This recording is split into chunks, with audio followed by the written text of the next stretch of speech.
Okay, working on it, working on it.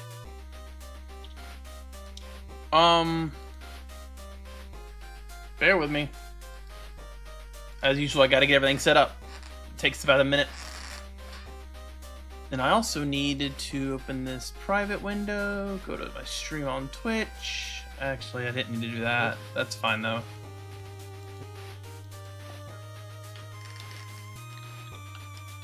Loop doop doop. Alright, mute that. And then go back here. Oh man. There's a lot of work getting this set up. Especially since, like I said, I can't really do it through OBS like a legitimate way. I have to just do everything manually once I boot the stream up because that's how it creates the stream.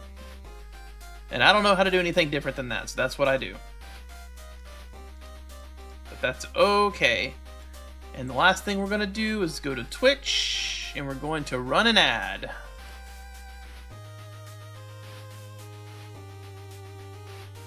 Creator, no, good enough. Stream manager. Alright, so 3-minute ad and then we'll get started. So we don't get, you know, what you call it. And of course on YouTube you're not seeing this. But that's okay, it is what it is.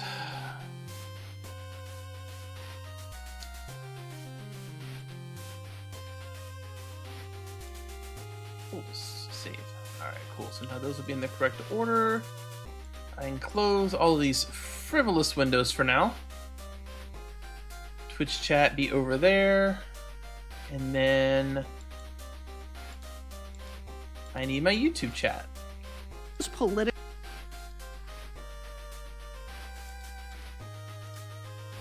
And there we have it. And there. Yep. Okay, cool. Hey, Nolan. Alright, I think we're good. So let us continue shadowgating.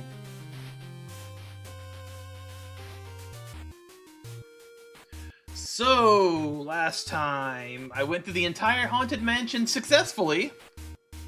You're eating Cheetos. Regular Cheetos or Flaming Hot Cheetos? Because those are two very different things. I still haven't been able to get into the cupboard yet. Alright, you demon.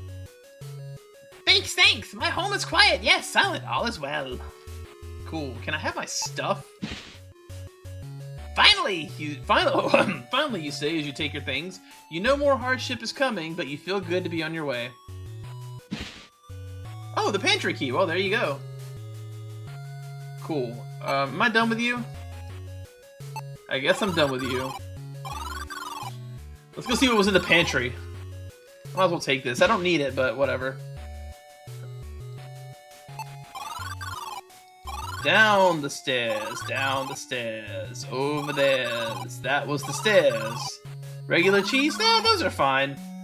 I like my flaming hot lemon Cheetos. Use pantry key. Open pantry. Move into pantry. Ooh, I got some goodies.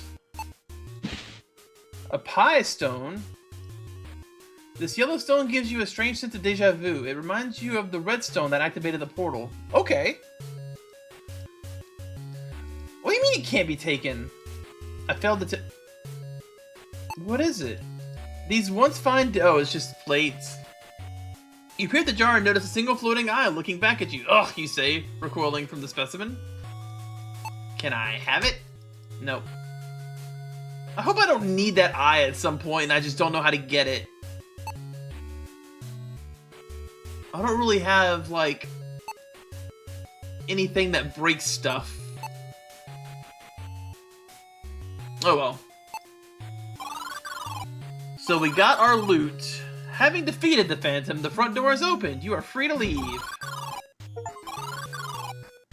Alright. You step out of the mansion and into the cool night air. So much time has passed since you began chasing Belsahar.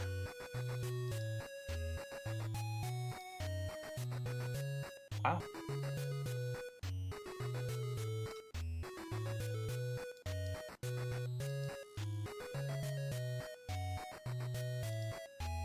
Alright, actually, you know what? I'm gonna close this so that I can focus! Alright. How much time? Oh, it's just been the day. An unsettling feeling washes over you. You do not have long until his evil scheme comes to fruition. You must hurry. Well then, let's hurry.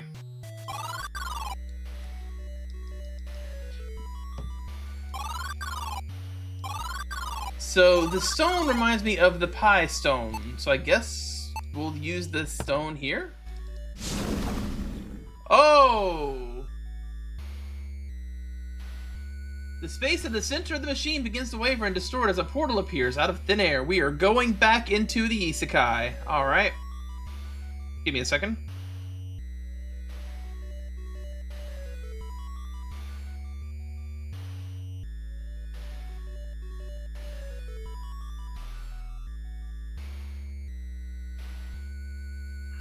Okay.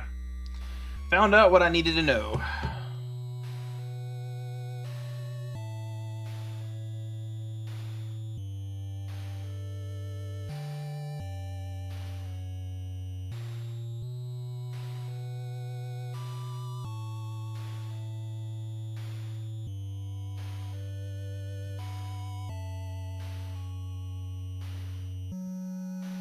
There we go. Alright. You stagger forward, your head spinning like you're recovering from a stupor after a week-long festival in the Windmire.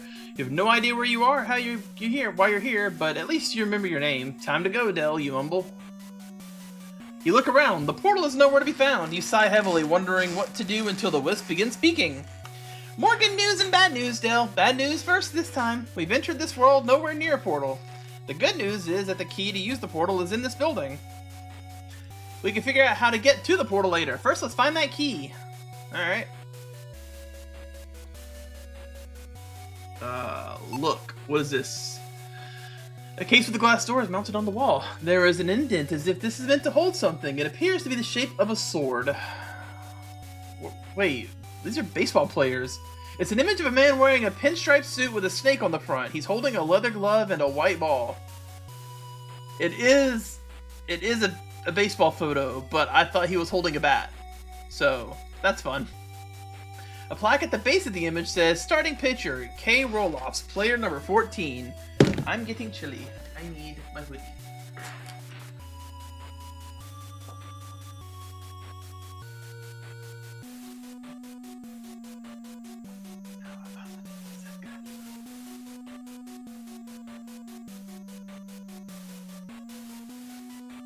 Ugh.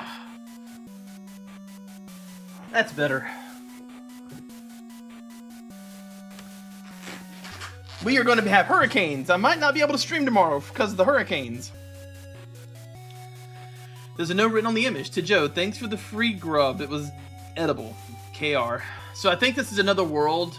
Well, obviously it's another world, but I think it's another game by this company again. You understand now what out of order means. Oh, so it's a bathroom. No, there's only one door to go through. Approaching the glass door, you look upon a vast city unlike any you've seen, filled with humans dressed in unfamiliar clothing.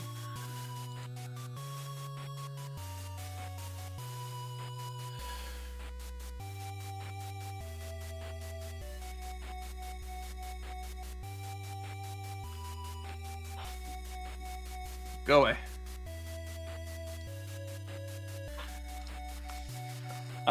You see some men out in front and overhear their conversation. We got the door covered, and Frankie's inside looking for the money, boss. No way Ace is getting out alive. You realize you accidentally stepped into the middle of something serious. You should stick to what you do best, get what you need, and make a silent escape. Amen, brother. Alright. Can I open this door? A sign on the door reads, no customers allowed. Luckily, I'm not a customer, you think to yourself. Ha! The light rapidly fades, you descend the stairs. You can't see anything save a small chain hanging from the ceiling. Well, let's go ahead and use that.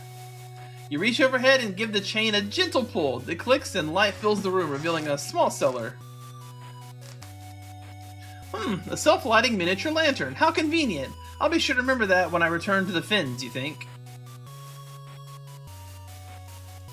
You turn the knob and prepare for a stream of wine to come pouring out. You are just about to bend down and drink from the tap when you notice a steady flow of water comes streaming out. Watered down wine? What a shame. As the last of the water drips out, you notice the picture has been conveniently cleaned. Alright, well I guess I'll take that. I failed to take it. Okay. It's an image of a man wearing an odd helmet with a stone monster painted on it. He's holding a brown leather ball. A plaque at the base of the image says, Wide receivers, see you guys out, player number 83. There's something written on the image. Joe, you gotta hire a painter and fix the place up.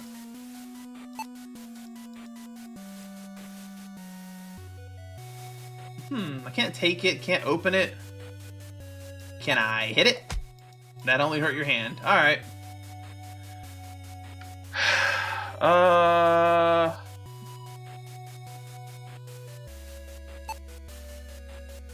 Several dusty, rusty bottles for the right. Can I take one? You grab a bottle of alcohol for your journey. After all, you deserve a little something for your efforts. Unfortunately for you, that was a weight-bearing bottle. The rock collapses, crushing your body beneath it. You have died. The sky is darkened and the world is doomed. Yeah, okay. What is this? There's a folder of folded paper on the bar top. It's open to the sports column. It reads, It's a big day in the local sports fans, or for the local sports fans. All the city's teams will be in action. The game times are, the Hounds play first. Oh, dear God. Please, okay. I'm going to have to remember this, aren't I?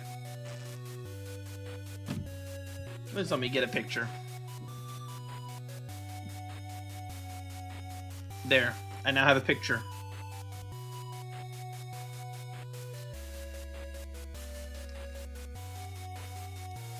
The wooden stairs ascend to the second floor. Well, I guess it's the only place I can go. Oh! You slowly creep up the stairs and the figure of a man comes into view. As he works, you hear scraping metal sounds. As an experienced thief, but a miserable lockpicker, you recognize the sounds of a stubborn lock when you hear one. Realizing it's only the two of you in this building, you begin thinking of a way to subdue the intruder before he sees you.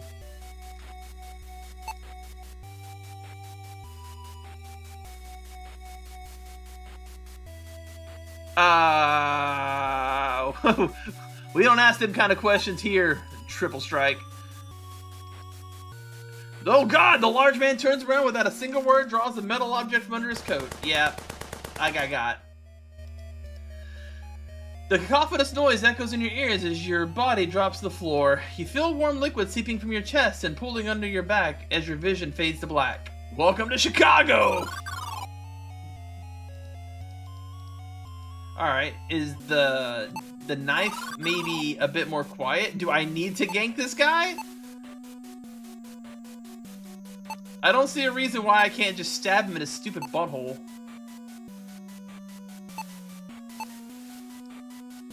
Nope.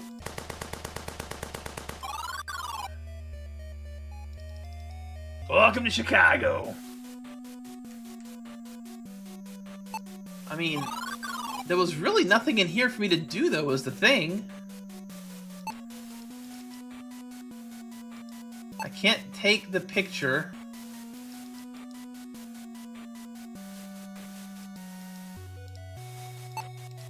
The big barrel is set against the wall, a type of barrel used for storing wine.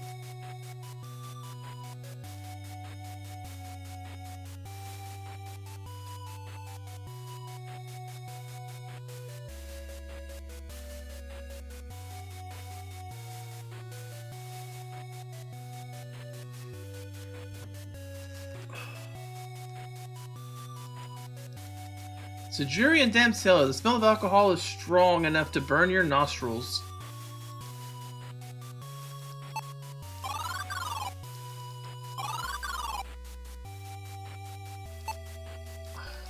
It's an image of several people all wearing the same uniform with the snake emblem. They must all be soldiers from the same kingdom, fighting for their snake lords.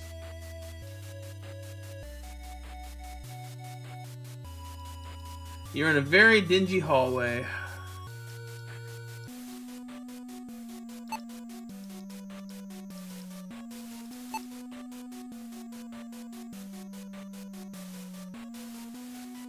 I am immediately stuck. I mean, I don't think I could have gotten stuck faster if I wanted to. I can't... Hey, Chris! I tried wait. But if he's there, I can't do this. But also... You see a spot on the wall that is less faded than the rest. Something must have hung here until recently. Yeah, but the thing is, if I do anything, he's gonna gat me, right? Yeah.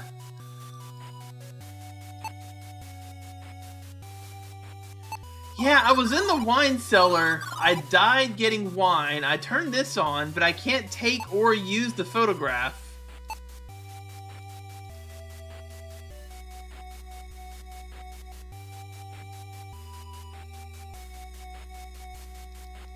Ah, yeah, nope, I died again. I don't know why I did that. One of the wine bottles is not like the other? I mean, I see the one that's open, but... Oh! There's a baseball bat! I actually didn't notice that. This is probably not the correct answer. You sneak behind the thief, raise the club over your shoulder, and prepare... Okay, Chris, look, man. You're telling me I can sneak up on this guy with a baseball bat and clock him, but I can't shank him or shoot him with a crossbow? Come on.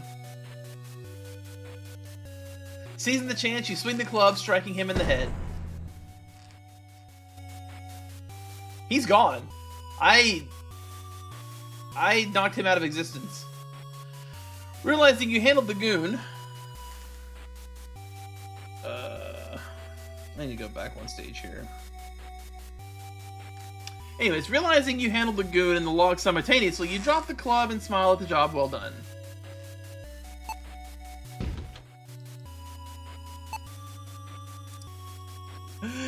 Yeah, well, you're the one that I get to blame. Let's see here. I guess it allowed me to be a, assault instead of murderer.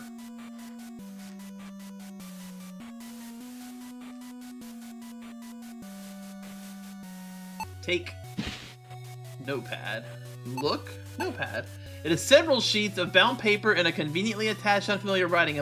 Is this another one of y'all's other games? Or is this an original thing? I didn't actually read what it said. A conveniently attached unfamiliar writing. Oh yeah, I can't read that. The door was firmly locked. Strangely, there's no keyhole to be found. Interesting, interesting.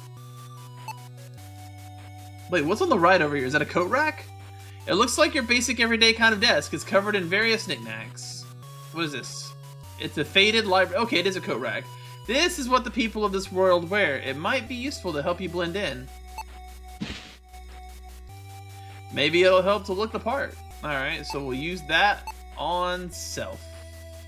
You slide your arms into the coat sleeves and realize you're swimming in fabric. This simply won't do, you mumble. A loud sigh sounds in your ear as the wisp speaks curtly. I don't have all day. Fine, I'll help you out. The faded coat glows blue and shrinks down around your body, creating a snug-fitting garment. This is like the NES Deja Vu? I don't think I never played that, so I have no idea what's going on. It's another photograph. Look at this photograph! It's an image of a man wearing strange armor with a large dog printed on his chest. He's carrying a tall curved stick. The signature picture on the my favorite joint in town, Jim's Tavern. Okay. I think I remember somebody reviewed it, probably. Button. You push the button with your thumb and it gives in. That is not good security.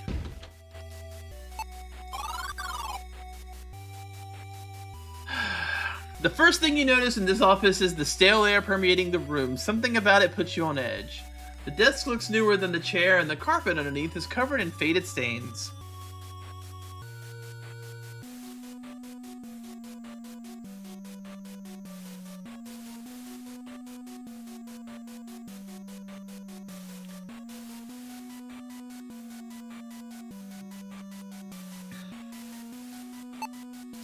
Lots of sports stuff happening.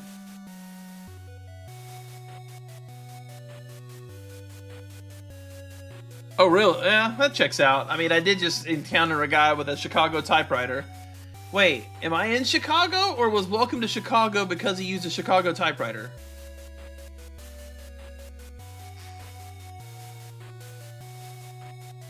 Use it. Use it. Use it! Unable to tolerate the unlevel poster any longer, you pull it from the wall, revealing a hidden safe. I'm in Chicago. Okay. It's a wall-mounted safe. You have to get a closer look if you want to get inside. Alright. You cannot move. Don't tell me I can't move there. What do you mean I can't move there? I can move there! Oh. You pull the string next to the window and the shade quickly rises. And the shade quickly... Oh, convenient, you say with some surprise. Alright. As you head towards the window, the wisp chimes in. Dale, I can sense more items you'll need in this building. There's no getting home without them. Keep searching. I'm just trying to get closer to the... Open. Safe. How do I get a closer look?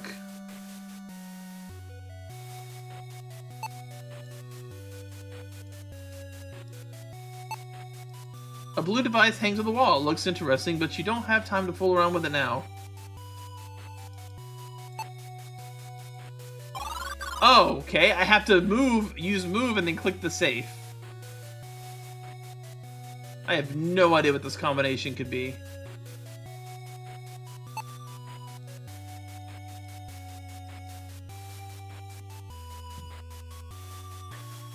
Let's see here. 6 digits, so the game times don't mean anything.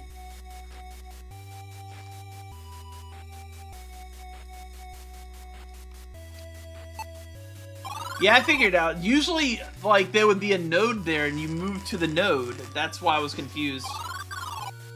It's all gravy. Alright. So, it's probably got something to do with all this nonsense. It's a photo of a large padded gloves. You aren't quite sure what they're used for. No, okay. Puff McMuffin. Alright. So I'm guessing it has to do with something on image, man, blah blah blah. 83. Wait. Okay, 83.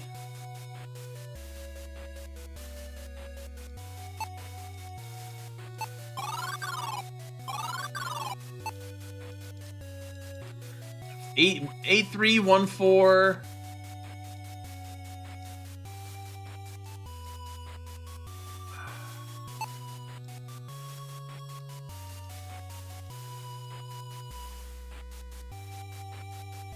Carl, we got a bat pro. Wait, do I not have my baseball bat anymore? Oh. This case was clearly meant to hold something. Now all that's left is a barely legible note. It reads, Carl, we got a rat problem. I brought the bat downstairs. Yeah, but I already got the bat. But the bat's gone?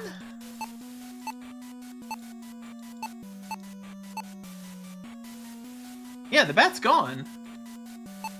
I thought I would need to put the bat in there to...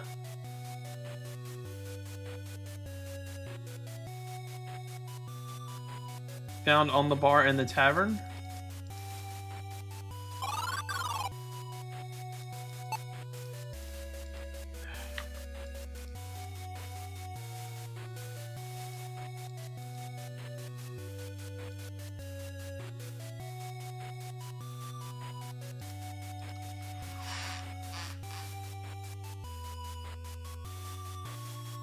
Hounds, serpents, gargoyles. Well, I know we have the I know the gargoyle in the snake pictures. Whoopsies. Ah, hell. Because this is gargoyle, I believe. It's an image. Yeah, 83.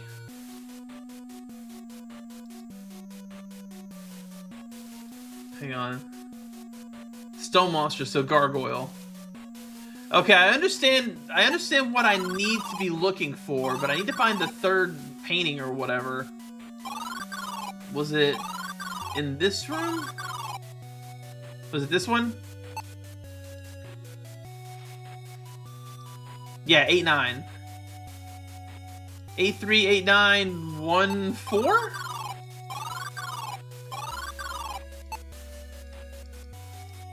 Yeah. 838914, or some combination therein. 838914.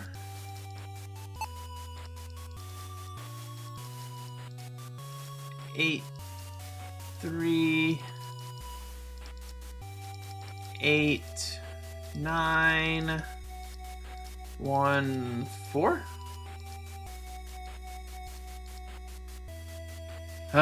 Fine, I'll go actually look and memorize things.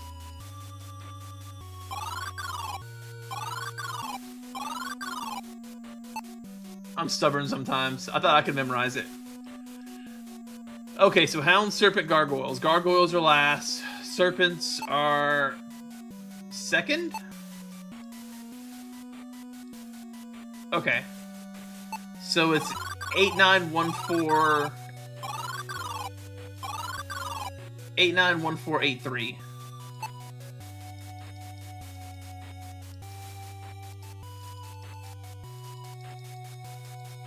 I think. Yay! Give. Portal key. Give? Hell yeah! And give. I failed to take it. Why can't I have that? You're impressed by the craftsmanship of this wall-mounted... Wait, is that not a thing?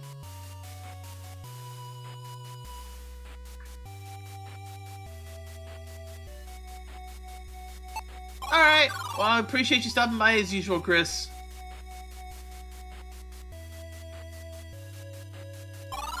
Time to get out of here. You step onto the platform and a cold wind whips past you. This is a windy city. Well, if I didn't know I was in Chicago before. You drop down from the platform above and tumble as you hit the ground. Oh, I see, so it's a point of no return. It was quite the fall, but you're no worse for the wear.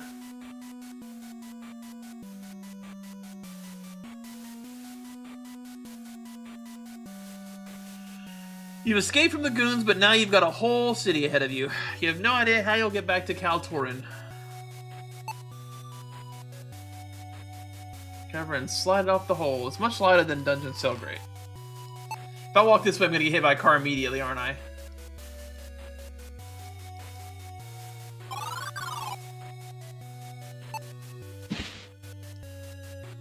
Wait, there's a whole dog down. Oh, a cat! It's likely down here to escape the harsh winds of the city streets. You reach for the tin can, but its crumpled shape causes it to tip over into the water. A ferocious sewer alligator pops from the water. It looks hungry.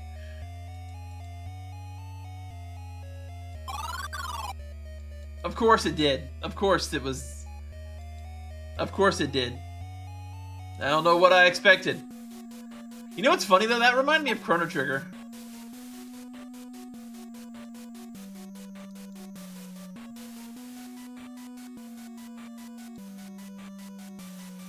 Oh, there's a gate right there. I wasn't understanding that.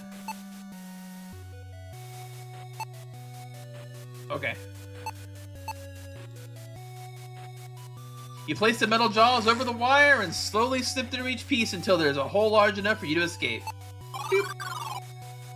You stand in the middle of a street. It's eerily quiet, with none of the bustling activity you would expect. A peculiar carriage catches your eye. As you approach it, a cloth slips over your head, and you are shoved from behind. There's a loud slam, then a sound of a muffled, gruff voice that says, "You's pretty dumb to come around again, Ace. The Syndicate had enough of you." Whatever you're being held in starts to rumble, and you sense you're moving for a very long time. Luckily, they're taking me right to the portal, I'm sure. You feel the shaking stop. Moments later, you hear a click and are met with a gust of frigid wind. You're lifted into the air and tossed into cold ground. The gruff voice speaks again. "The bosses like you, Ace, so they're giving you options. You can freeze to death or drown in the lake. See ya, Gumshoe." You hear a loud noise move away from you as you get to your feet and rip the cloth off your head to see a vast frozen tundra. You realize you're on a large lake. The wind scatters snow in all directions, quickly erasing your footsteps. Well, a lot of good this coat did me. I've been mistaken for this Mr. Gumshoe, whoever that is. You take off and discard the coat, not wanting any more cases of mistaken identity. Do I need to wear my other coat? Okay, I guess not. 4 directions! Oh, man. Left. The sounds of splintering ice reach your ears as you plunge feet first into the shockingly frigid water. The sheer cold cause you to gasp. Unfortunately, murky water fills your lungs and you sink to the lake bed, cold and dead.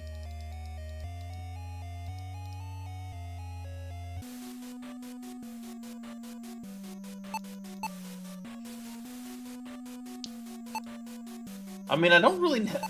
I'm going to assume that everything from this portion is confined, right? Which is why I couldn't use my knife on the crook. Oh, I see. There's the cracks.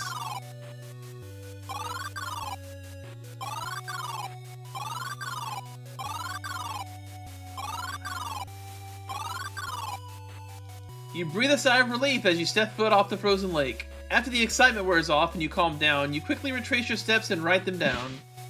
With your notes in hand, you feel like a real detective. Surely you're better than whoever it was those goons were after. Mr. Shoot something. But why would I want to go back? I guess... Why would I want to go back? Oh, well, hello there, Dick Tracy. You say hello. The man responds.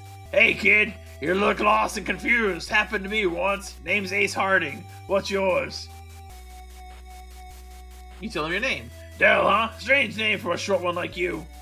Tell you what, I run a boxing gym. Come by and I'll teach you something to help keep people off your case.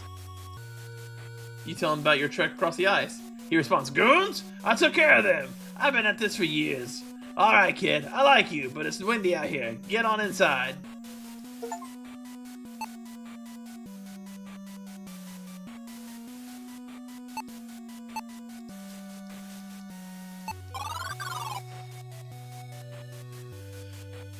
You know Dick Tracy, and I know Dick Tracy. And lots of people trace dicks, so there's also that.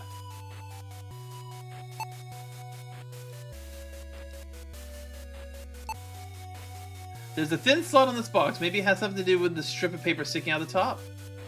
Use money box? Yeah, receipt.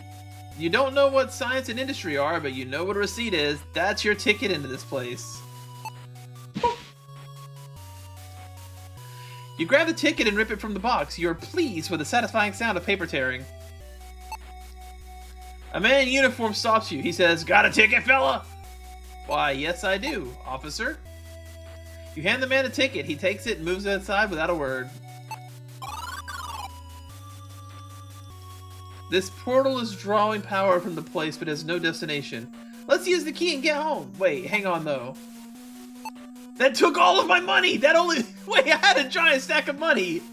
And it only cost $1. Oh, hey, Tigress. They are going reasonably well, all things considered. I don't want to take, I want to use. You place the key into the slot, and boom! A portal forms and you can see a glimpse of home. Why did I do this? Was this necessary? Did I have to do this? You return to the portal, tired of being transported to places you don't belong. At least you don't feel ill. You're exhausted, and it looks like the wisp feels the same. As you consider resting for a moment, a gust of desert wind strikes you, reminding you of the long journey ahead. At least now you have the knowledge to traverse the dangerous expanse of the Great Barren Desert?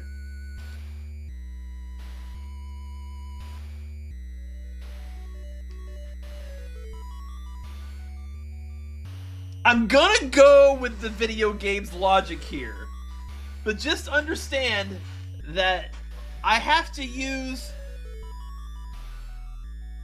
Wait a minute.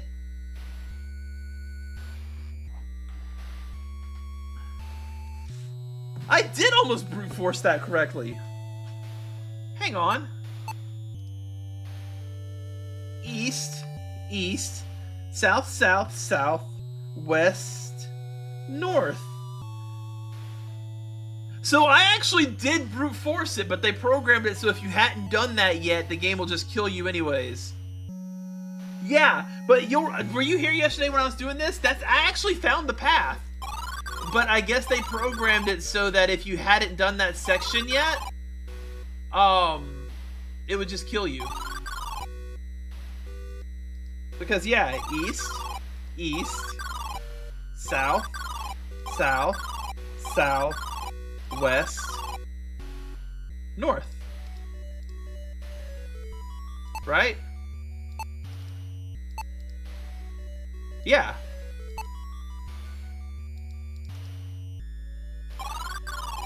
I actually successfully brute forced that. But then I didn't. You step away from the shivering dunes. Whew. Never forget that path now, you say, discarding the notepad. The oppressive heat of the desert has all but vanished as you rest below the Gatekeeper Mountain. The near vertical ascent of the mountain face is demoralizing. Fatigue begins to wear upon your mind and spirit. This is foolish! I'm walking to my death! I've barely survived so far. I can't defeat that lizard monster, you say aloud. The wisp replies, but you have survived, Del. You have the breath to complain. Perhaps you have the will to persist? There's no one to take your place. Should you fail, the king, your friends, your family, all of them will perish, or worse. You consider the wisp's words. I hate this, and I hate you, but I understand. Fine, let's move. You respond curtly. We all have sacrifices we must make, Del, the wisp responds. You notice its voice has grown weaker, but you say nothing.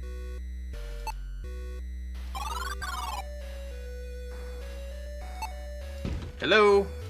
You grasp a handle and swing the carriage doors open. As you step back, you almost lose your footing on the edge of the path.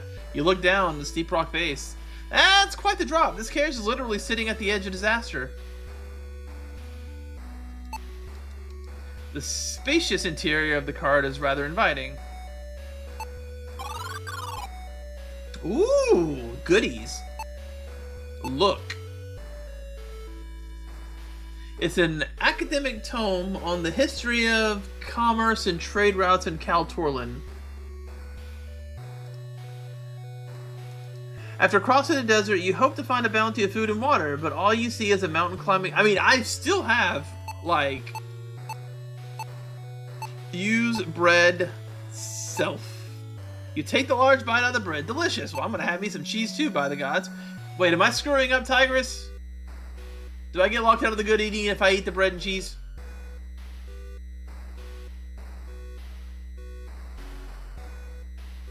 Because my boy's hungry.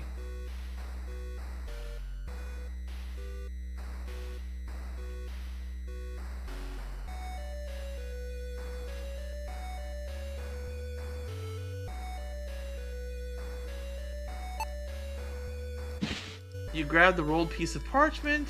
You unfurl it and see that it's another piece of your map. Good, because my boy's hungry. You bite into the cheese and swallow. It tastes surprisingly good. Cool. What was this? Academic tome on the history of commerce. Okay, I don't probably need that. But I bet if I take this book, I fall over.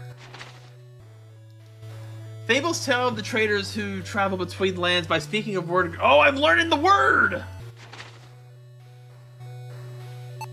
I didn't learn the word.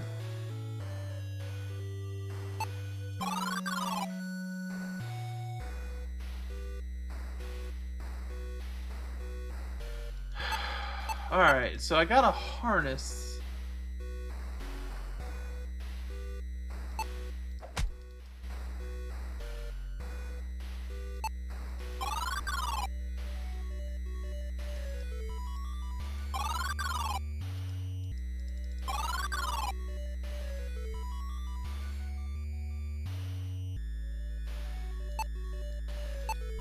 This mountain climber's harness is made of thick leather and steel buckles. I can't go any further forward. E-O-S, tack. Eos takith. Ah! I have to figure it out. Takiosi. How about Takithios?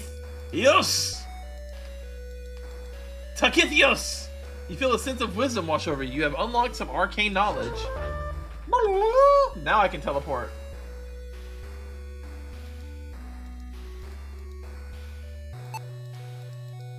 You realize it's about to tumble over the edge of the cliff. Alright, well that problem has been solved. I have to pee! Holy crap, I'll be right back.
Alright, back.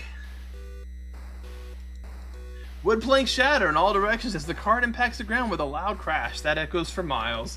That was a close call. As you catch your breath, you realize that the path is cleared and you can now ascend the mountain. Dope! Let's ascend the mountain. Let's take this. It cannot be taken. Well, what is it? Torn banners flap wildly in the wind. The colors indicate a group of Gwynetheln troops passing through here.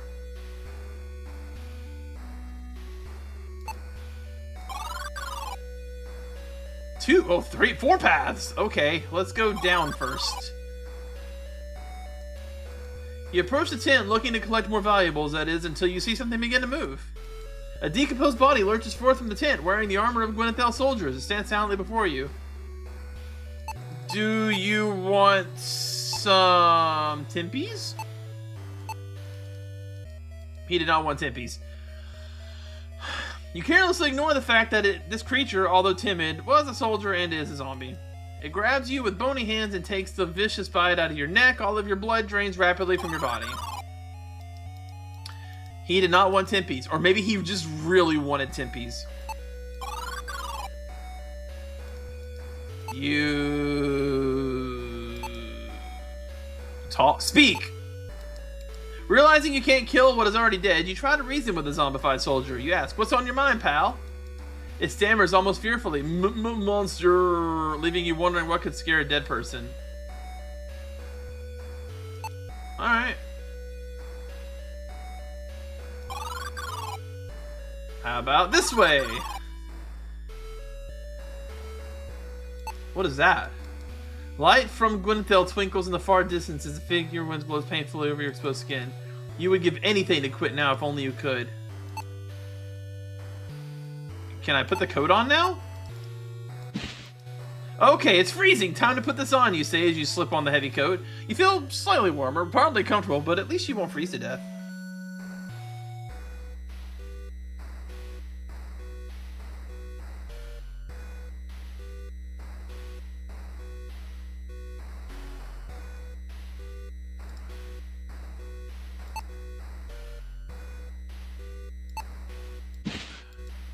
You carefully reach down and grasp the grappling hook.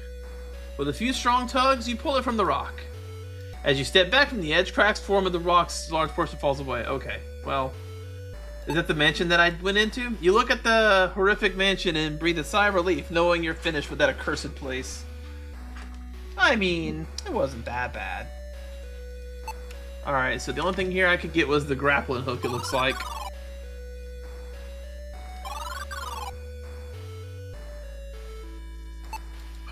It appears that a few places in the ice wall have been chipped away.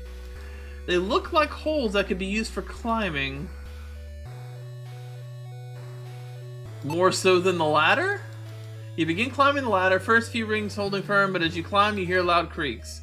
Suddenly the frozen wood gives and the ladder collapses into frozen splitters. You had actually gotten near the top, which means you fall a long way. Your leg's broken, you look up to see pieces of the ladder fall towards you. Frozen wooden shards stab into your body while your blood freezes as it pulls around you. Brutal.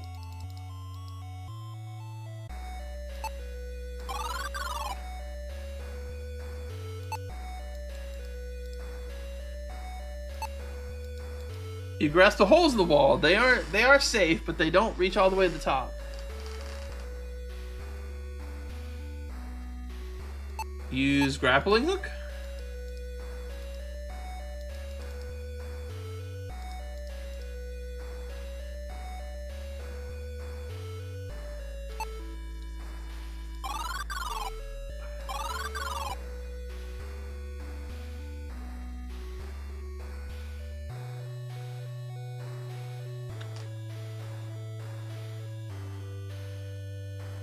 Help!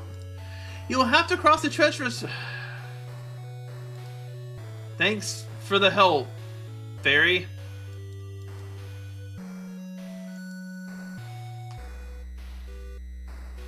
Can I have that?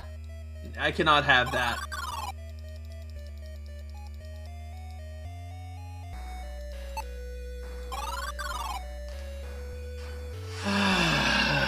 Alright, I need my hinters.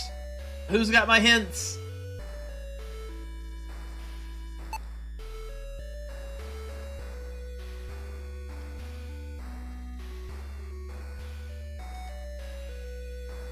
Probably not, right? This probably doesn't work. I mean, he's already dead.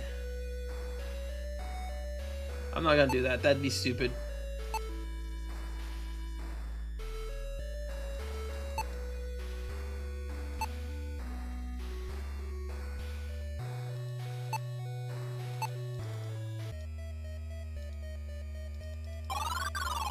Okay. Oh. Nudge. Nudge what? That didn't work either.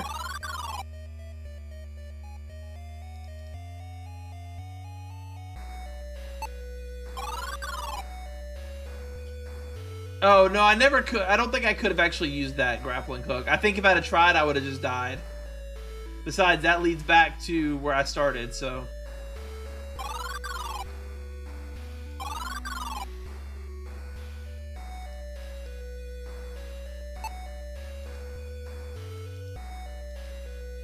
I need the thing this thing is holding, but I don't know how to get it from him.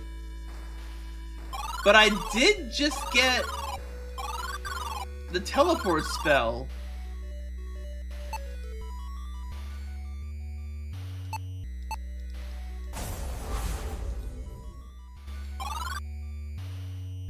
So maybe there's something I need back here? Your vision returns as you feel yourself land gently on the ground. What a trip! Yeah, I got my stuff back.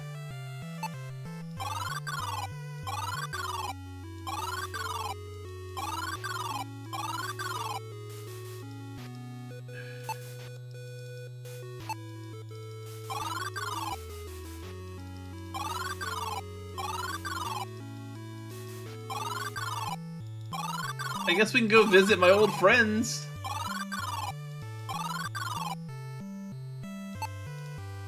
Lord Jer speaks to you. There's unrest across the lands. I've heard... Oh, yeah. Okay, so he's still just saying that.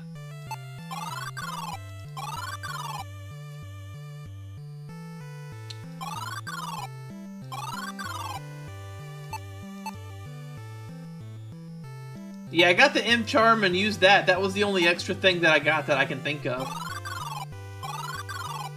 Oh, wow, this place is popping now.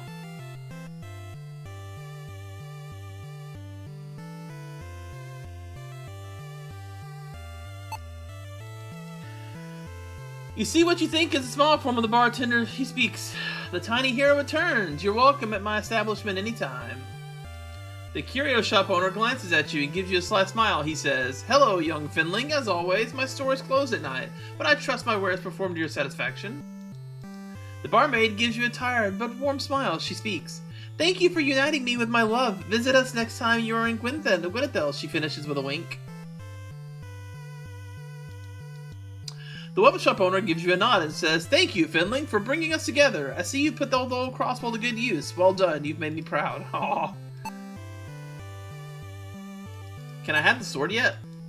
No.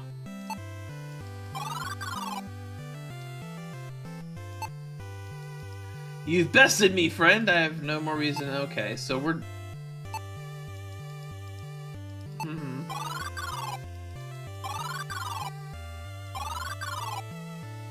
How about the blacksmith? You got something for me, buddy? Hello there, Finley. Something I can do for you? No, I guess not.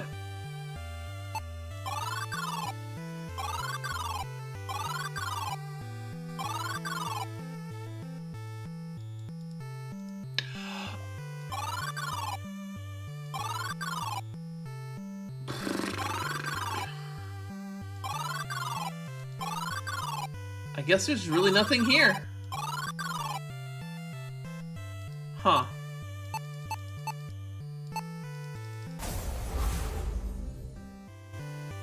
Oh, I do need a nudge, Tigress. Yes, I have no idea where to go. I have a harness.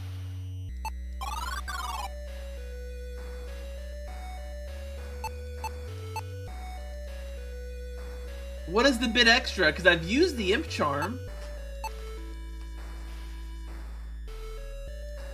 You bring the charm close to your eyes and speak the words. Oh. When the dead hold a secret, these words will show you their final moments. After reading the inscription, the charm. Okay. I thought the imp charm was the thing that let me go to Deja Vu. My bad.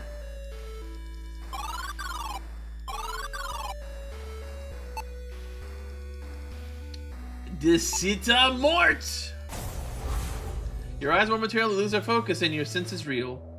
You slam the pickaxe into the ice, anchoring it with a pull. You finally let yourself over the mountain ledge. Unfortunately, you stumble upon a winged beast. It releases a hideous roar that paralyzes you with fear. The echo of the roar causes your heart to pound in your chest as your body goes limp from fright. You can't move.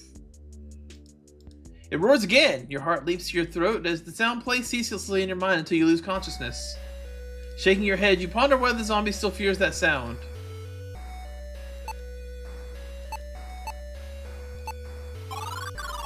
Well, I have a harness.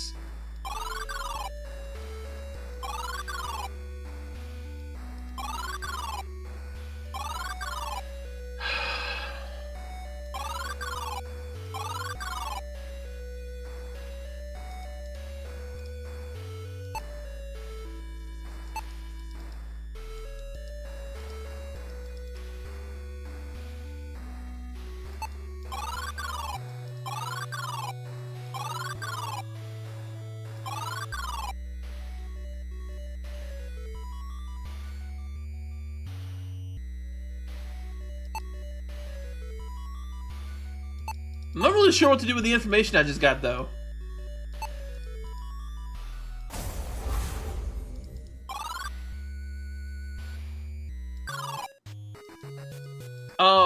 Scroll M1 is... What happened to you? The guard captain has collapsed, the wounds covering his still body identical to those on the two guards. His signalcum reads...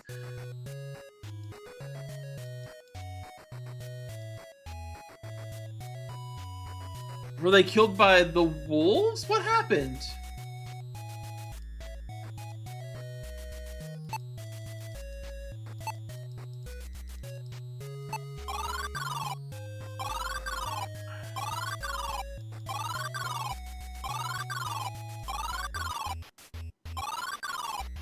I can't go deeper in the cave though because I don't have a lantern anymore. Oh. I guess that is like a speak with dead. Alright, you're right, Triple Strike. I didn't even think of that, that's what it was. I was confused, but yeah, but it's not an undead. The cold night seeps into your bones and your legs tremble with exhaustion. A lump grows in your throat as you wrap up their sheets. We're home, boys. I got them for you. Got them all. Your legs fail you and you fall to the dirt. Your breath becomes ragged. Be good, lads, and tell your mom I'll see her. You shut your eyes against it. That's really sad.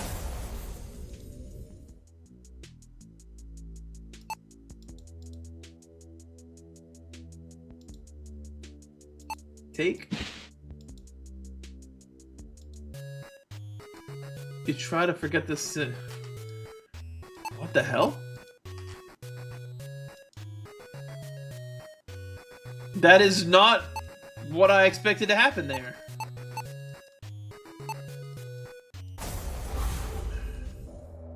Your arm and legs burn with pain as warm blood drips down your limbs. You see a soldier swing his sword wildly in the dark. Ah, run, damn it! It's direwolves. Get up the rope. I'll be right there. Go, I'm coming. You turn to run, but a massive white lands on your back and knocks you to the ground. Wait, not white. You feel the teeth puncturing your neck. That is not what I was expecting when I came back here. But I'm glad I came back here. The pain from the bite in your thigh is the only thing keeping you awake as you prop yourself against the cool rock. Morrowind, you shout, but don't hear a reply. You call once more into the mouth of the cave and hear only the echoes. You try to stand, but fall back on the rock. Blood flows.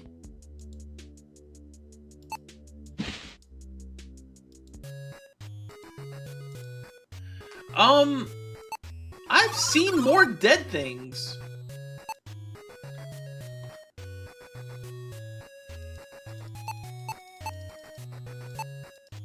Like, there's one at the desert, too. Wrong spell.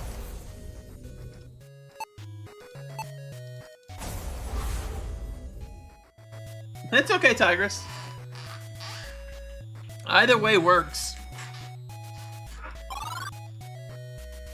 Okay, so I'm going to the desert now.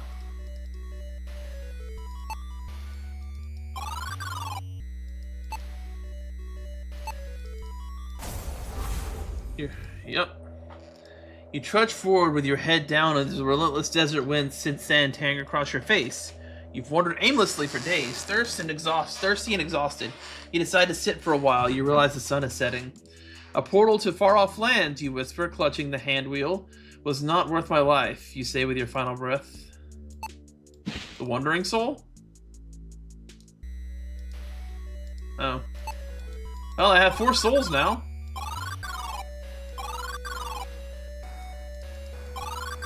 So that's kind of cool.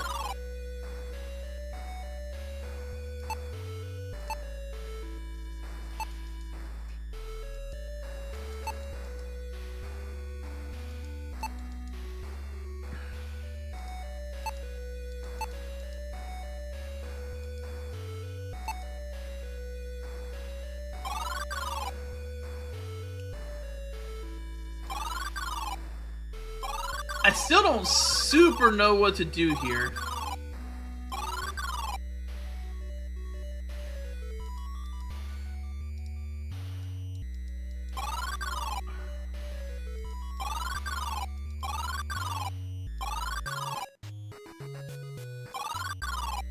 That might work?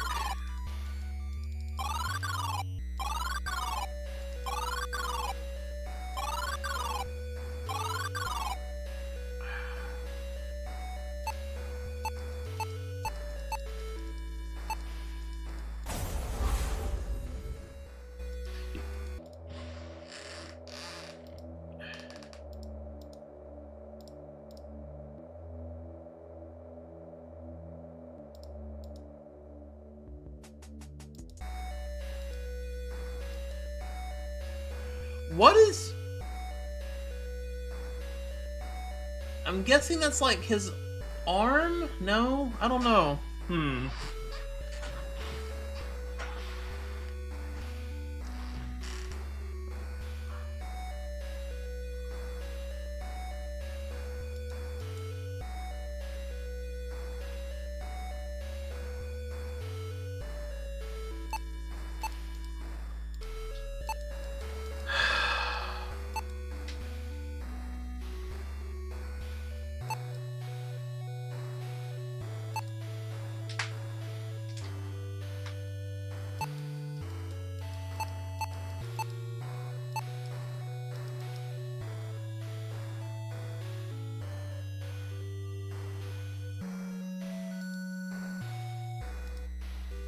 Are you kidding?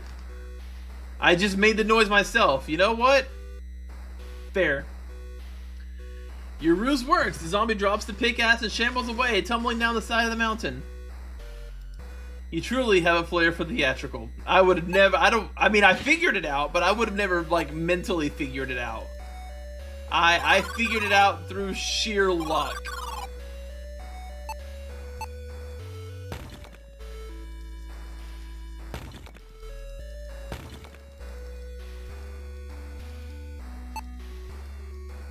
After rubbing your hands together, you grip the frigid ice wall and begin to climb. Before long, you reach the top of the ice wall. Yeah, Tigress, that's what I was about to do. Because I was thinking I had to find the thing that scared him and use the harness to get it back over there or something. I'm not even sure why I talked to him there. As you climb up to this plateau, you notice the temperature has dropped significantly. The lightest breeze sends a chill down your spine. Well, I'm already wearing my heavy coat. A rope has been mounted to the cliff face and leads around the ridge. Lucky for you, there are those who have conquered this mountain trail and have left behind their tools.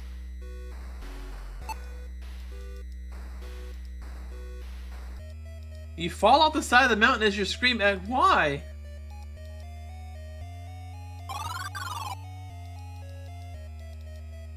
Okay.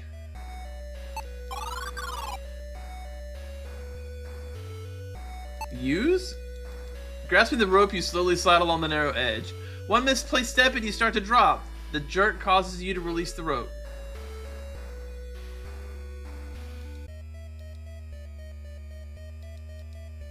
Okay, I got it. Oh, it's that kind of harness! I was thinking it was a harness for like an animal.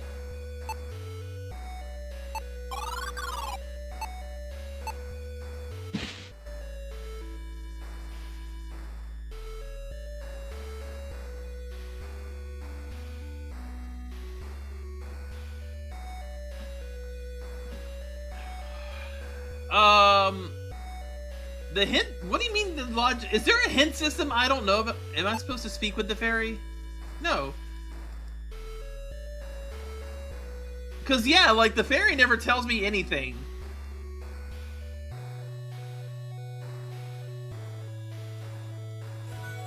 I've yet to find the fairy useful. You slip into the harness and begin slowly across the narrow ledge. Your foot slips and you begin to fall. However, the harness tightens and catches you. After regaining your footing, you continue along the path, and after an excruciatingly long time, you round the corner and reach the other side. You inch your way around the edge of the precipice, unhooking the harness and glad to be on safe ground. Until you notice the movement in the corner of your eye. A winged beast clambers over the edge of the cliff. It stares fiercely at you with razor-sharp claws ready to strike. This must be the monster that frightened the dead man. Okay. Crossbow?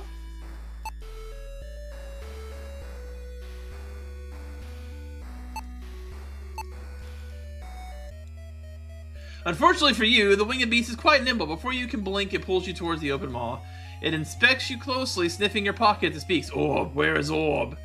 Impatience gets the best of the creature. It uses its claws to tear you... Orb. It wants my pearl. Wait, what did that one say?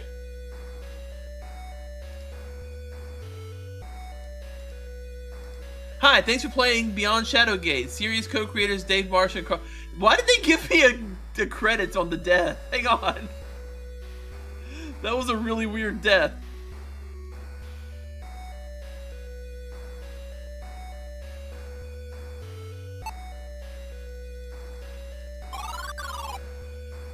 You want this pearl I've been carrying around this whole time. You toss the pearl towards the monster and it deftly snatches it from the air. It growls with satisfaction. Orb. Having received what it wanted, it takes off down the mountain. Your path is clear, but you still need a way across the gap. Triple strike. What did I tell you? It's time. It's time. The moment we've all... It's the grappling hook, isn't it? I actually need to use the grappling hook. I'm going to try Polychromos anyways. It worked! Polychromus! Beams of color spring from the cold rock, swirling across the expanse until a brilliant rainbow forms. Touching the rainbow bridge is the tip of your boot. You feel it's as firm as the stone. I've been waiting for this. Hey, it's my dragon friend! Resting on the crude nest is a creature you recognize from Gwynethel Castle. You gape in astonishment at the coincidence.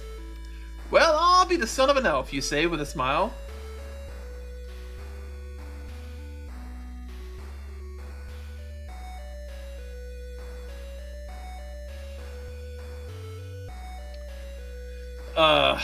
You wonder if you have any more sugary treats. Oh, but I do.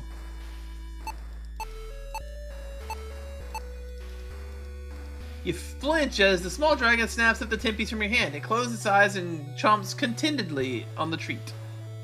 To your surprise, it motions you towards itself as it wants to give you a ride. Okay.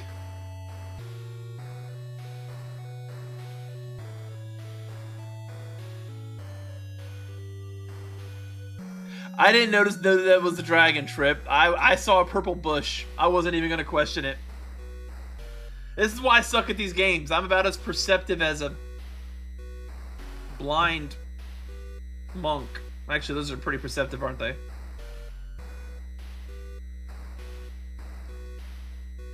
Yeah, from a long way away. Go back and look. You'll see. When I was like excited about the bridge. Do I use dragon? You hop onto the dragon's back and try to settle yourself whilst the creature scoots about, causing you to sway alarmingly. Where's small man go? It asks. You gently nudge it toward the east. Bunching its muscles, it leaps right from the rock face. Cool. The dragon takes to the skies, and you only now get a sense for how high the Gatekeeper Mountain really is. As you get a glimpse of the kingdom likes of which no one else has ever seen, you realize you don't know where you're being taken. Wherever the creature decides to land, you guess. After a short trip, a quick trip one might say, you land with a stomach-churning lurch in the clearing somewhere inside the mountain.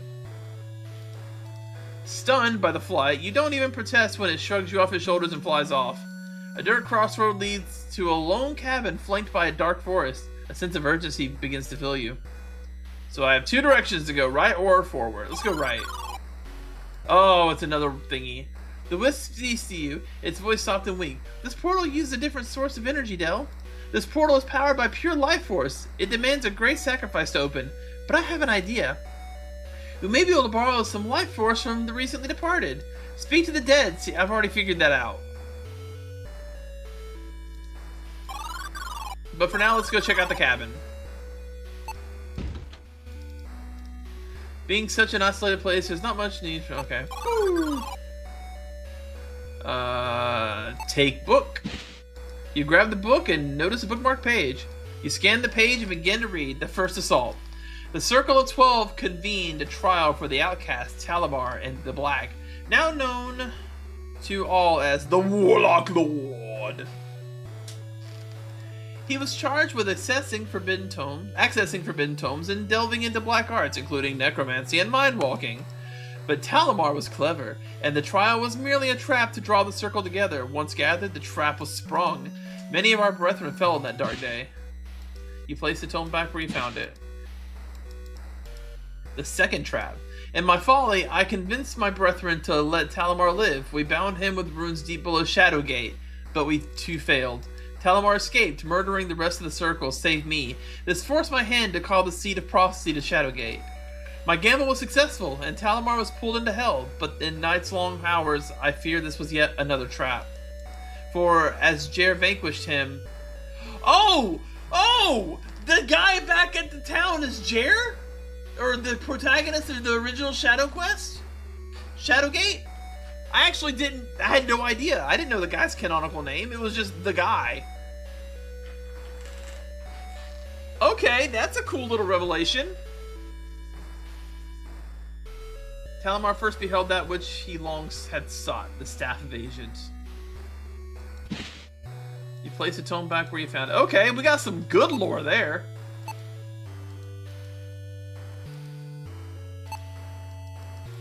Can I open?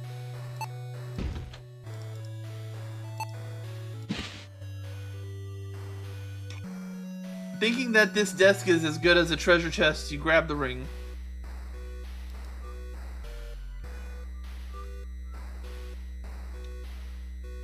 Alright, let's find out about the third trap. Oh, the Ribnet War. Talamar's war raged against all the kings of Kaltorlin.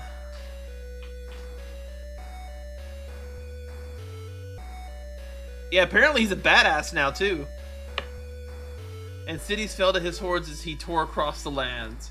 Troll, Changeling, Goblin, and Ogre led the attacks, while Talamar resurrected his foes as armies of shambling corpses. Recognizing their end was near, the remaining king's forces in the Circle of 12 united and met Talamar's army at Maudsley.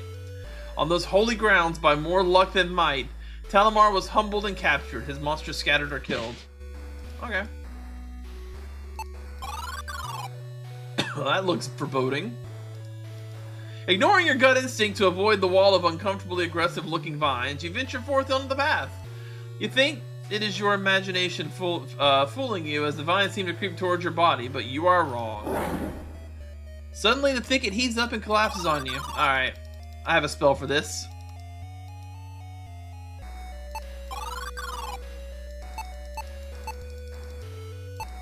Suck on these! You say the magic words, but nothing happens. The spell has been nullified. Someone must have wanted to keep people away to invoke such fierce sorcery. Oh. Well, I guess my only real option now is to go into the fancy portal?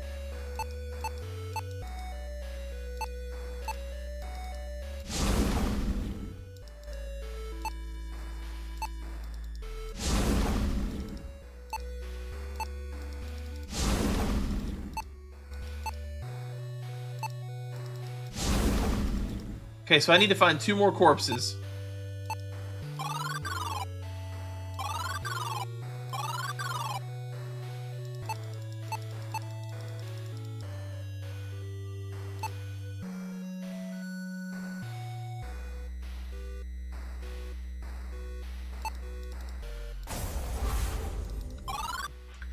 Okay, so let me think. There was a corpse in the dungeon, right?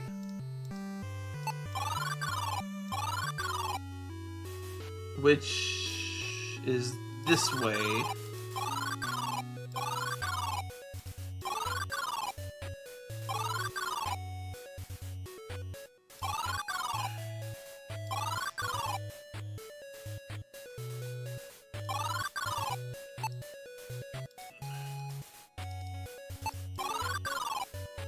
This one.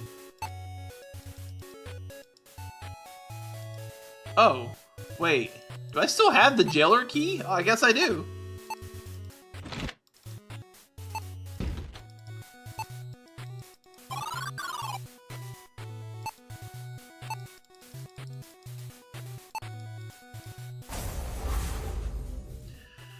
Your eyes momentarily lose their focus. Yep. Your heart races as you slam the door to your chamber, nearly knocking the purple-green banner off the wall. It was by chance you saw the book fall from Oven's satchel, and by fortune the pages revealed his plot with Veldar. As you think of where the king is at this hour, movement draws your attention to the reflection in the large mirror. Green, scaly hands, tipped with claws, quickly cover your face. One stifles your scream, the other slides over your neck. Really? And then he hit him in the jail cell?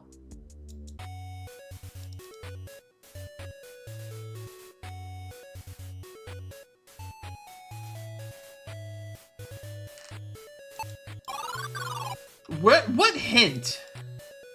Oh, so she does give hints. I just never, I guess, had them be successful for me.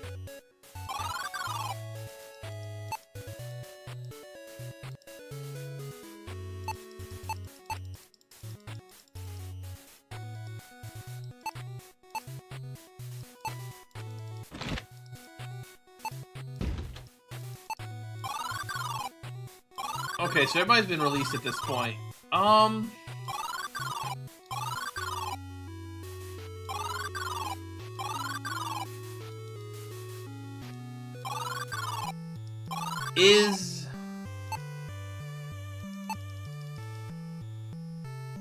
Is that the joke? That I have to go back to the mansion? I feel like that's the joke here. Because wasn't...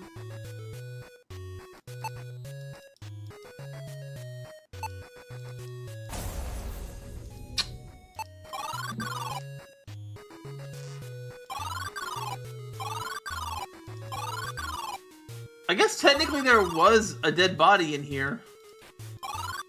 But I sort of buried it.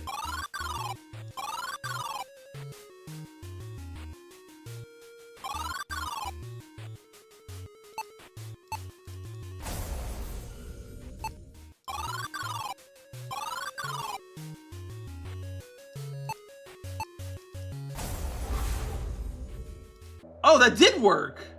You struggle to avail against the ropes binding your arms. You turn, but the shoulders meet a firm surface. You are stuck.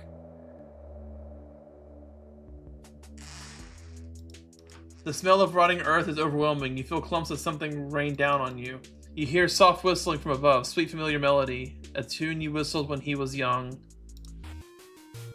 Shaking your head, you try. Okay.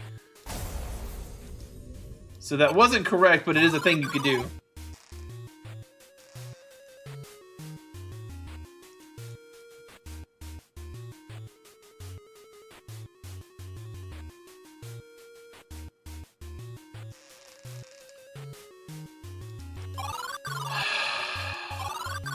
I don't think there were any more, because I was told I wouldn't need to go back into the basement, and there were no more bodies around here, right?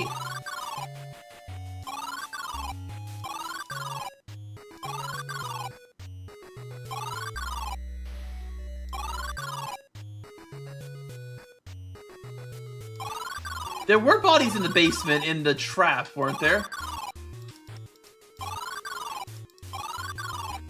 What's the best way to get to the basement from here? This way, right?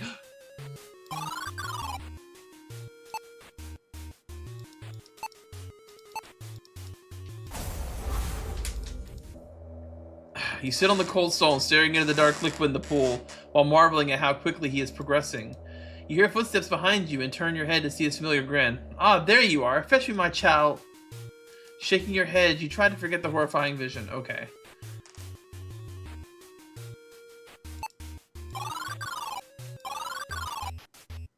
Oh!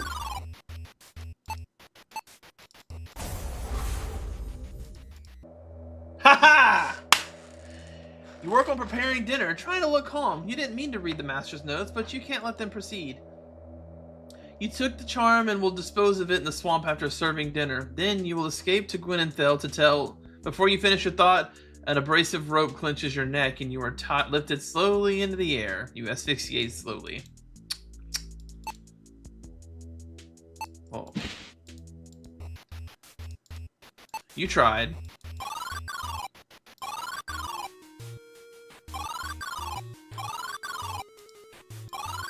Let's get the hell out of here.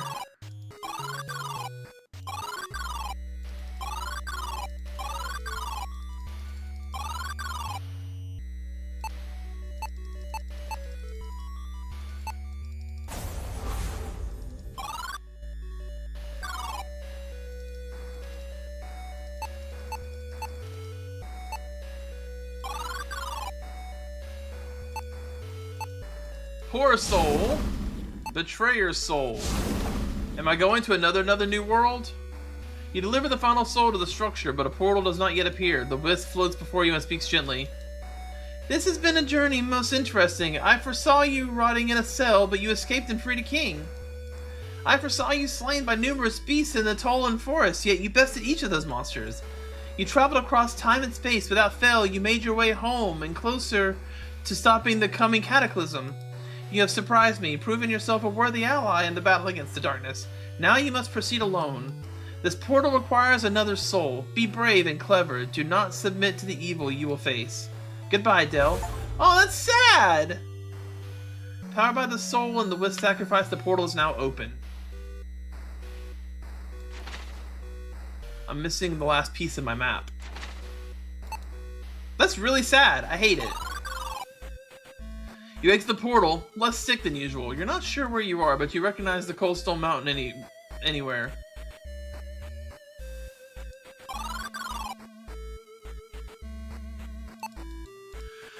According to the runes on the door, this is the entrance to the famous mines of Mithrok. There's no way to break through by force. Not that you'll have much anyway. That you have much anyways. You'll need to find another way.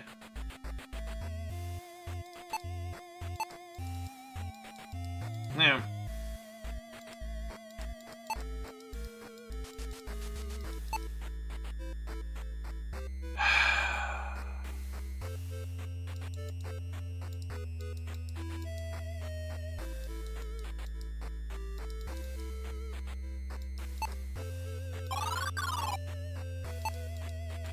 You stand before an elaborate platform. The spires look like fangs guarding an entrance to the distance.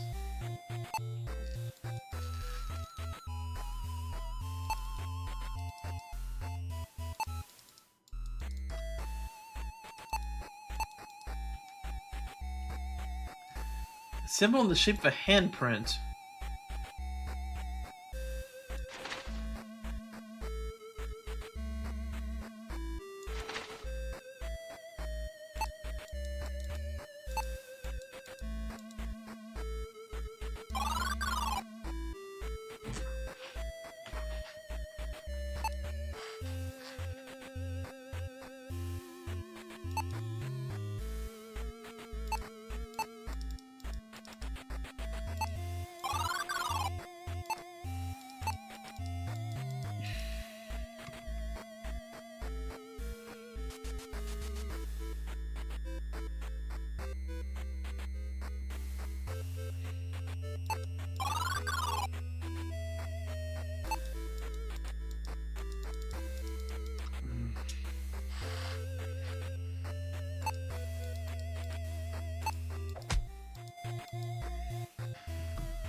Oh, I could go. I thought that would take me out.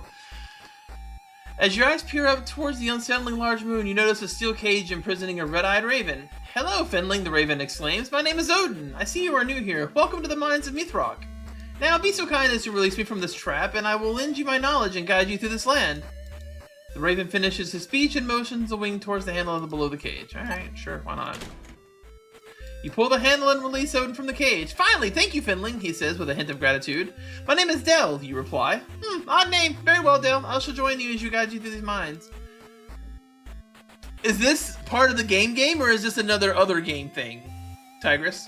The raven flies over and perches on your shoulder. Forward into the mines of Mithrok, it squawks cheerfully. Oh, I have another myth system. If you need to get into the mines, just say the word, or rather, let me say the word if you catch my drift. Ah. You pause as you notice shards of glass float off the ground and assemble themselves into a mirror before you. The visage of an old man appears in the glass. His voice booms. Listen to me, sorcerer, for time is fleet. Sorcerer? You wonder aloud. Odin chimes in. Don't worry about that. This is a recording, but do pay attention otherwise. The image of the man continues. I am Lakmir the Timeless, the warder of the castle shadow. Okay, this is in the game. Oh, so it's both things at the same time. I am Lakmir the Timeless, the warder of Castle Shadowgate.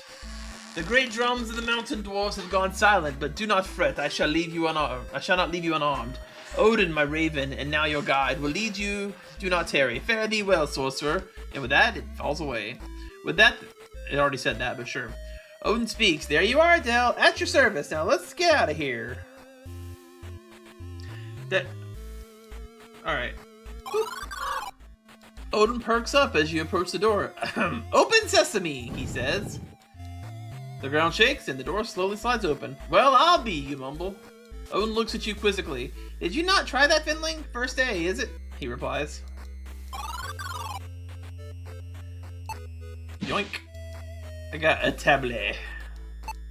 2 ways to go. Luckily, these areas are pretty short. You lift the top of the chest inside of a small glowing orb. Well, I don't mind if I yes. As you take the orb, Odin offers some advice. These mines are covered in glamour spells, Dell. This orb will help you see through the facade, illuminating the truth where things seem missing. Alright. Let's use it. Bam! Nothing. Alright. The stone appears to be quite loose, an odd thing to notice about a dwarven structure. Usually flawless in their execution, it is not common to see a mistake made by dwarves. Okay, what about the tablet? Nope. Alright. Something to remember for later, then. I have a locked door, and all kinds of stuff. A wooden door separates the entrance from the rest of the mines. You rattle the handle, but the door is locked and will not budge. It appears we will need a key, Del. Go take a look around. No need to rush. I'm not bored. Not at all, Odin says. I don't believe you, Odin.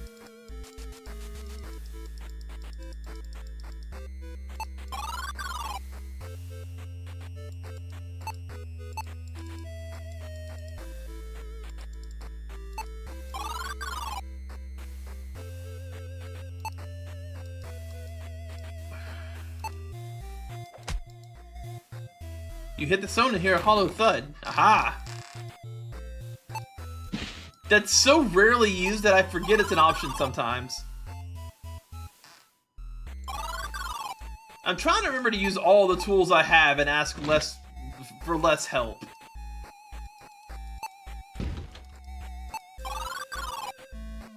Okay, nothing really here. Or is there? No. Or is there? No. An ornate mirror is set into the stone wall across the pit. Alright. Woo! You quickly flip the book open to a page. Del, you fool, Odin squawks. He flies off your shoulder. An apparition floats up from the tome, hovering before you. Bird, you're scared of this? It's cute, you say, smirking. The ghost floats to you and touches your face. In a second, all your skin melts off your body. You die in severe pain. That happens sometimes. With your failure, evil has prevailed. Alright, so, don't open that book, I guess. The strange book catches your interest before you can reach for it. Odin says gravely, if you could see what I can, you wouldn't touch that book, Finn. Oh.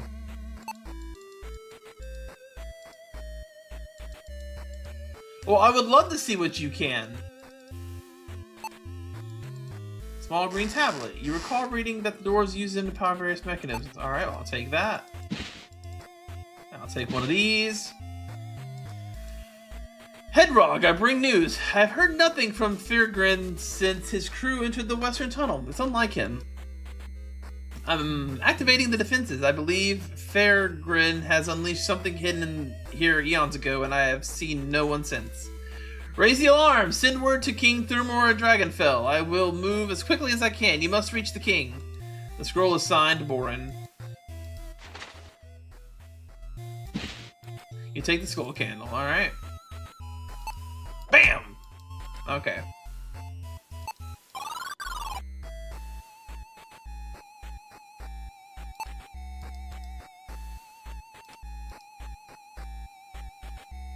Actually, I don't think it'll work since it's an isolated area, but we'll try it.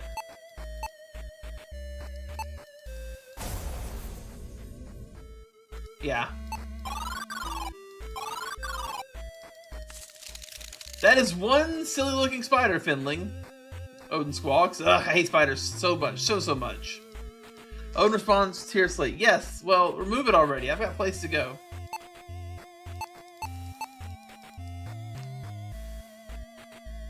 Crossbow? Despite looking like an annoyed red cotton ball with legs, the spider is indeed a spider.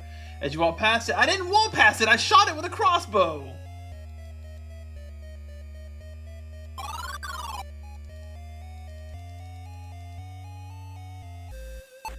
So I have to stake with stuff that I've gotten inside this section.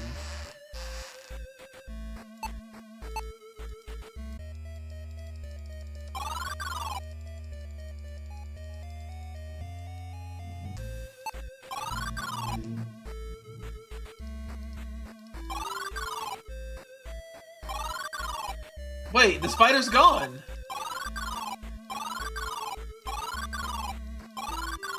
in the hail? Why is it okay? And now it's oh! I tried to leave. It's one of the it's like the spirit in the other thing. It can just kind of appear and you have to run away. Or not. Or that was just a very fast bug. No pun intended. Yeah.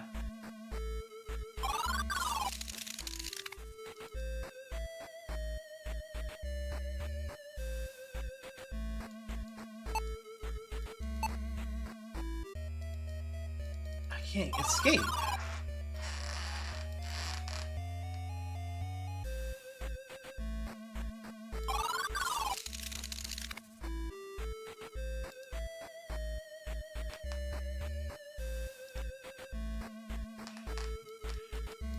Well, I don't know how I dealt with the first spider.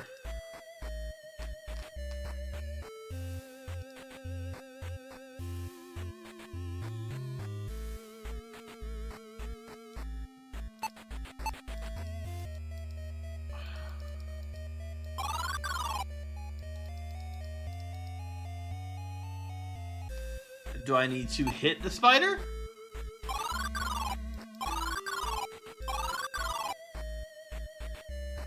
Or I can just ignore it through a series of bugs.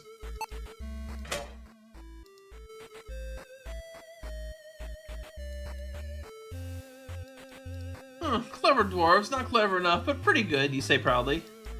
Odin responds, "It was unlit, Dell. A dozen lit torches in here, and you noticed the unlit torch. Brilliant," it snickers. The stone pillars quickly slide into place as if beckoning you to cross the... Alright, well, let's cross the pit.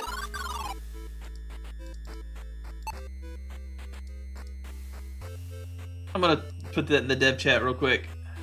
Oh my god, I have so many texts.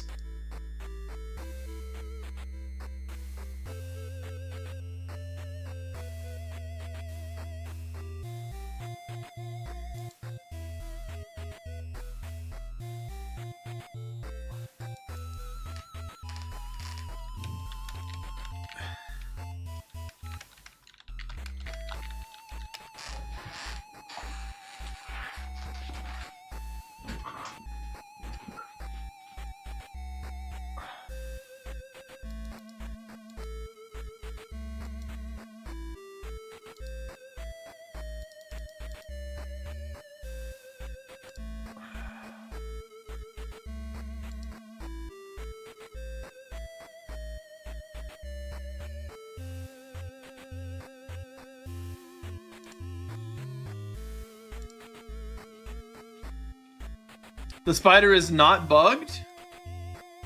Do you just have to die to it then?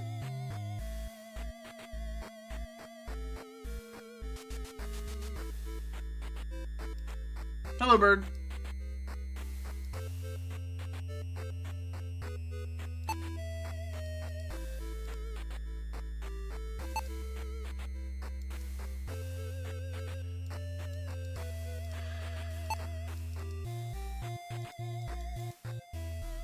You stare into the dark mirror. It looks like endless void. The thought fills you with dread.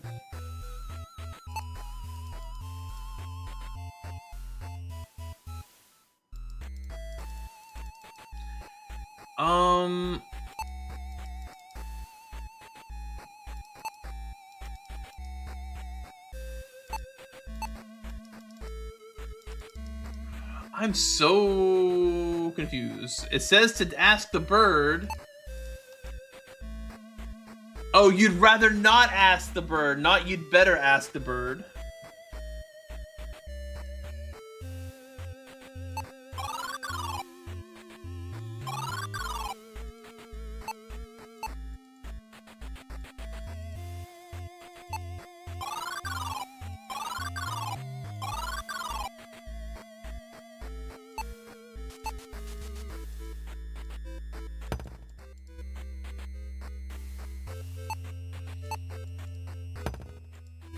Okay.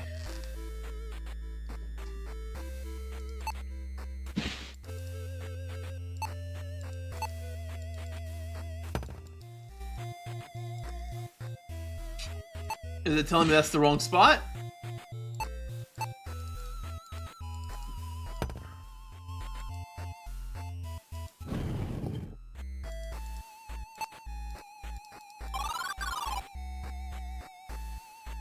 What's that? Torch. So what was the deal with the spider then? Because I couldn't escape from it. All I could do was die to it. Something tells you this empty slot might control the magic orb.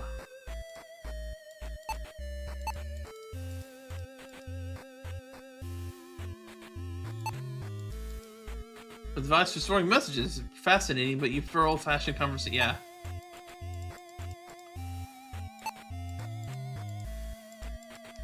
The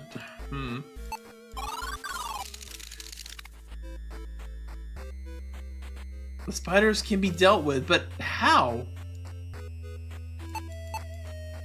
Because I can't use my weapons, it doesn't work.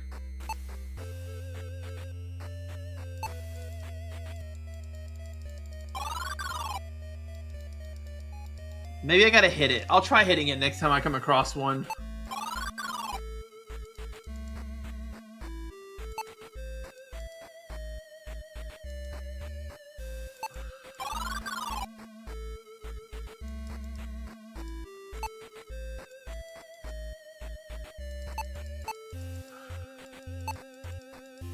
Alright, it's gotta be something in the You run forward and give the spider a good boot. It tumbles backwards end over end until it smashed against the wall. Having had enough, the spider slowly rises, scuttles up to the wall, and... Okay. So yeah, I just have to hit it. Fuck you, spider.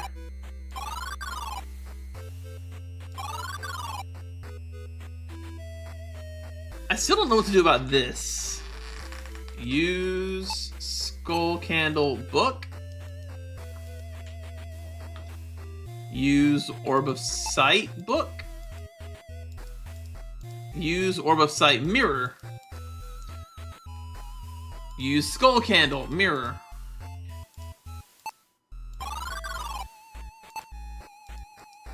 It confuses you why dwarves favor bottomless pits. They're inconvenient at best, you think. The sigil on the wall is most unusually dark. It almost as if it's obscured by sorcery.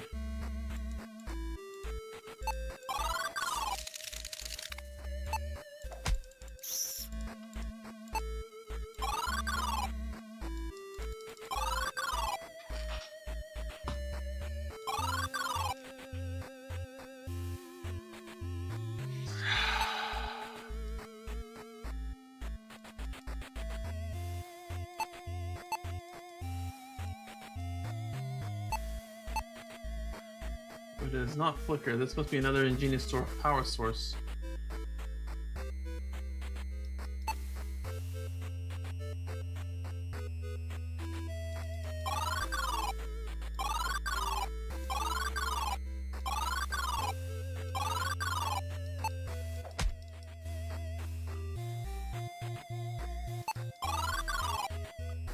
What do I do with this?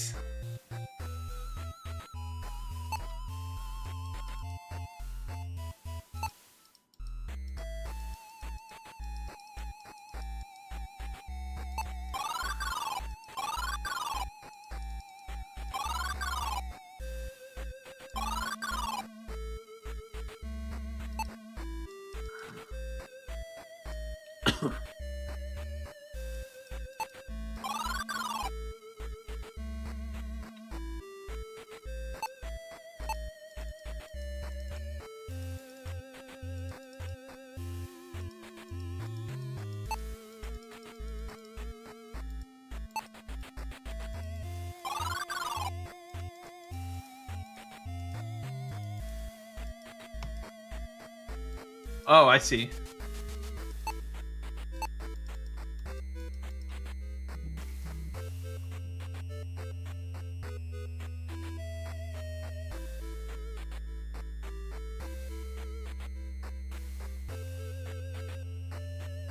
I only have an Orb of Sight and a Skull Candle. I really don't have anything else.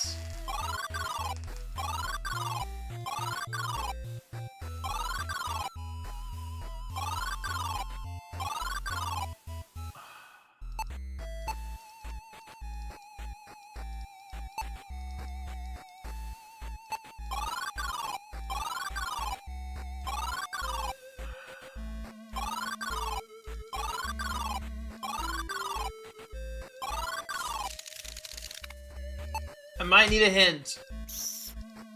Sorry, I'm really just not good at these kind of things.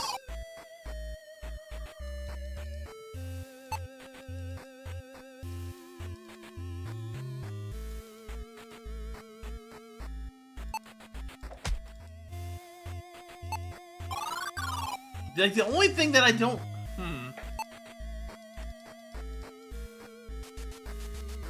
Spot something different? You can give me a more direct hint than that if you want. Like, just tell me what to do, because I'm just...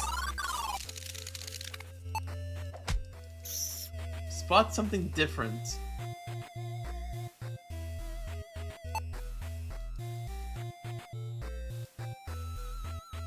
I mean, the floor right there is weird, but...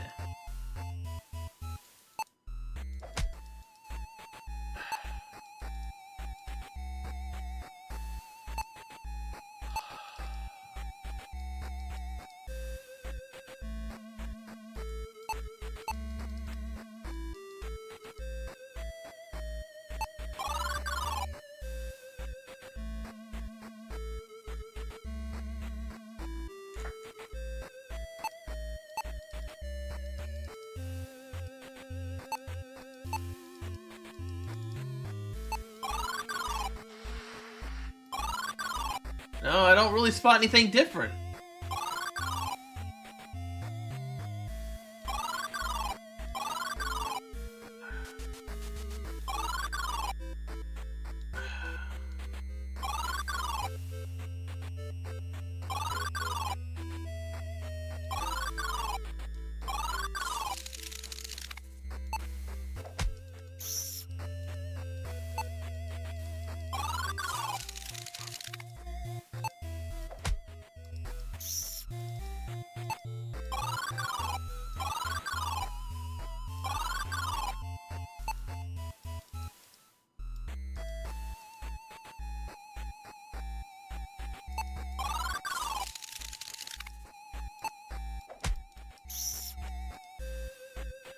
I got nothing.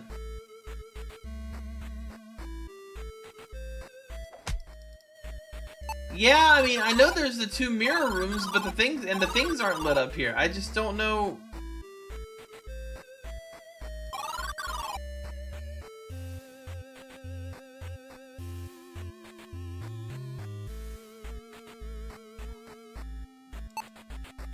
Because I can't do anything here. I can't use the skull candle here, and I can't use the orb of sight here. And those are the only items I have.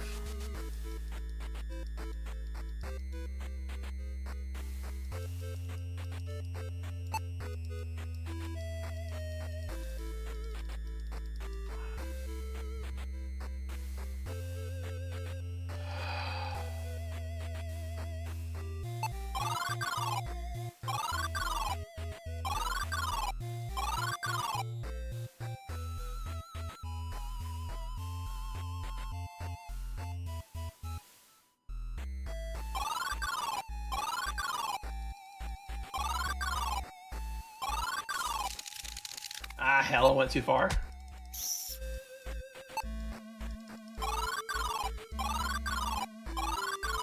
Yeah, I mean, I see that this is not lit, obviously, and there's also this, but unless...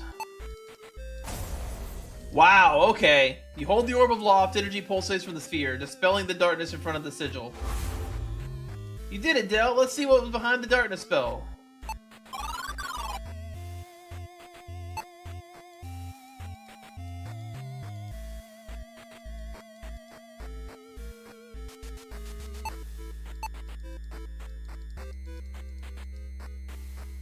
My spells don't work here.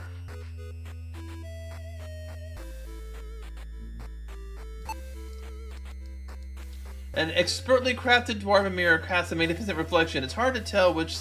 Oh, maybe I have to do it again now? Wait, no, the Orb of Truth thingy is gone.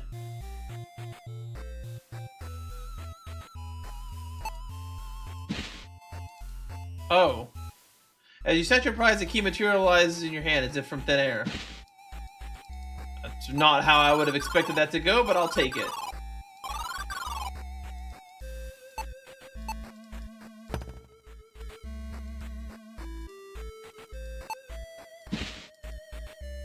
Maybe I need the tablet for here?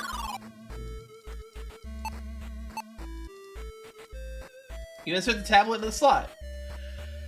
The orb comes to life as an image begins to form. The face of a dwarf appears in the magic orb. Its concern is obvious. The voice comes from the orb. Where is the King Thormo's legion? The defenses fail. Headrog. The shadows lengthen. Do not forsake me here. Signs of destruction grow with each step. What was released is no mere beast. No, it is nothing less than the Dark Wizard. Do you hear him? His voice is as lilting aria pulls at my will even as I ready the few last defenses. I have done all I can. He calls to me, Headrog. He calls to me, Headrog, but I will not answer. No, he shall not have my soul. I will deny him this with my last breath. You hear the sounds of grinding steel, distinctive of a minecart slowing to a halt. Odin chimes in. Dark times indeed, but what mattered to us is that a minecart should be ready for us. Let's go, Finling. There's nothing that could have saved these dwarves. Alright.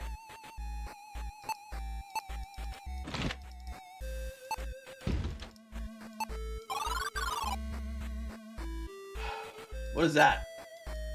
The minecart is ready for you to enter. Anytime you're ready, Finling, Odin says with a hint of something. Alright.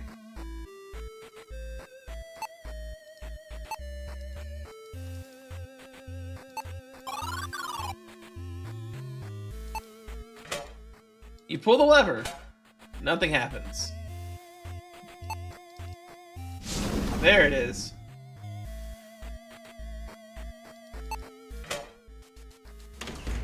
The cart springs to life, sending you toppling over your rear. Brace yourself, Del. Odin crackles from his perch on the rear of the minecraft. The cart travels faster, deeper into the quiet darkness of the mines of the Mythrock. So, you see, Del, that's how I came to be in this cage. Terribly embarrassing, really.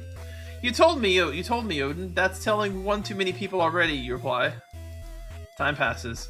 It's a giant mouth bird. Why does a giant mouth wave his wings and it spits fire? Stop shouting at me, Finling. I was expecting a sorcerer. You figure it out, Odin squawks in your ear. More time passes. I was keeping the baubles safe, really. Have you ever been to the Gwynethel, Odin? I didn't think so. Well, who am I to call you a thief, Del? No one, that's who. That said, you sound like a thief. Eventually, the cart slows as it approaches the empty platform. Well, that was enough excitement for one day. Quick, Del, let's be off this cart. It's uncomfortable. I'm uncomfortably motion sick. Okay.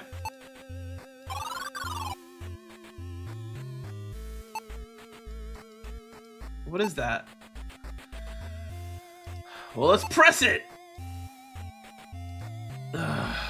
Welcome, sorcerer. I must ask this task of you. Hidden within the safe is my talisman. Take it and travel to my cabin. It shall reveal the final path you must tread. Be wary, for as you proceed, you will come to understand the danger you face. I trust Odin has served you faithfully. At this, you glare at the raven and mumble. He's been talkative, yes. Blackmir's voice continues. Make haste, sorcerer, and evil stirs in the place long forgotten. As the echo of his voice fades away, panel slides away, revealing a hidden compartment with a talisman. I guess that's what I'm here for. As you approach the door, it responds to the talisman. The stone slab quickly rises and reveals a path forward. Hey! Yet another dimensional warp later, you arrive back at the familiar location. Don't forget, I'm still here, Odin chimes in. I'll see you through this until the very end. Don't worry, Del.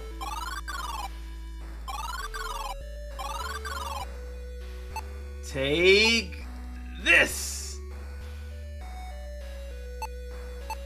It is Lamir's talisman. The hexagonal edges are covered in scratches, implying it was removed from the holder.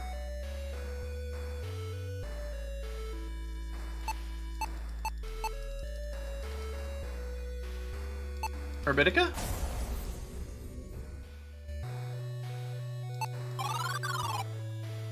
Oh, maybe there.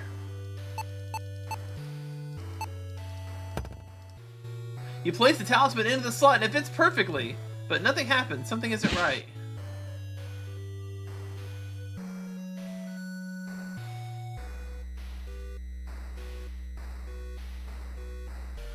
What?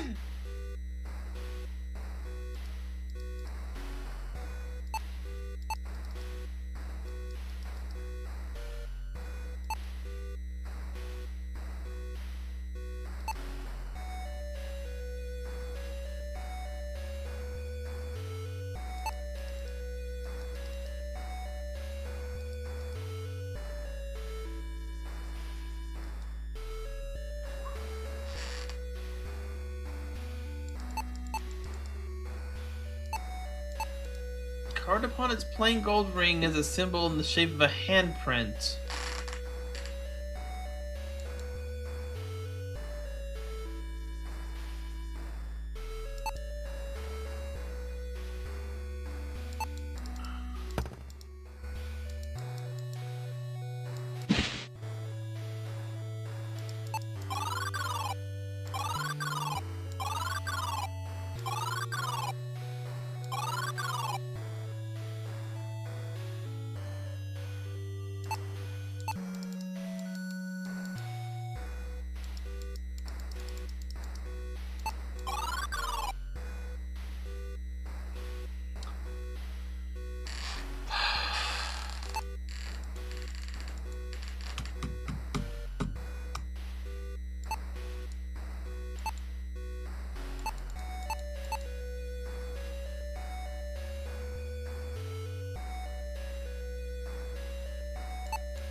Wait.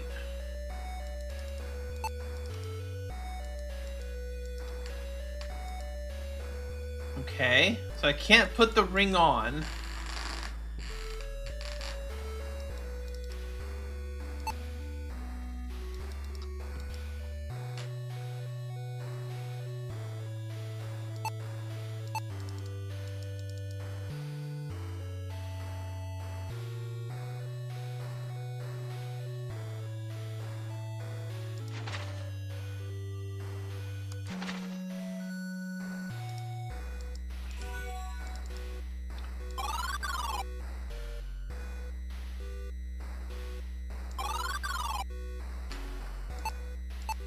It's the hexagon is covered in scratch, implying it was removed from a holder. Right, from there.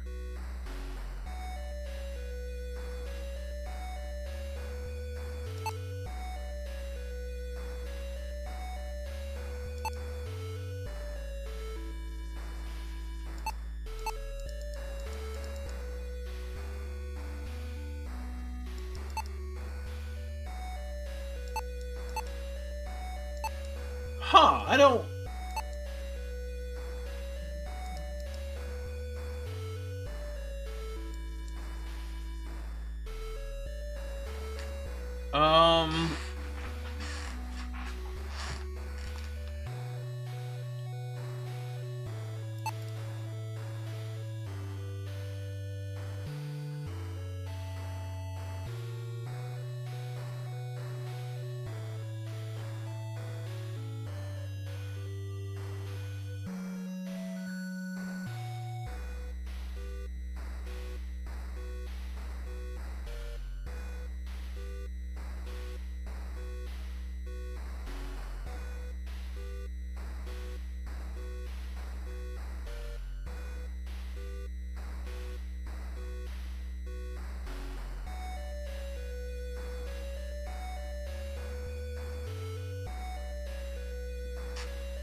My god, I have a lot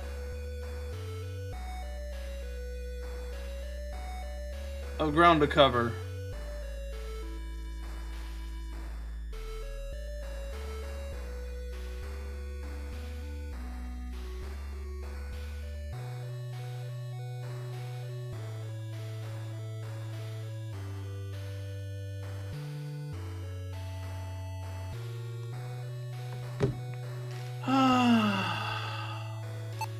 I will happily take another hint. I'm kind of getting to my wit's end on this. Never mind, I may not need another hint. Wow, I tried that arbitrarily. Sudden burst of light blinds you temporarily.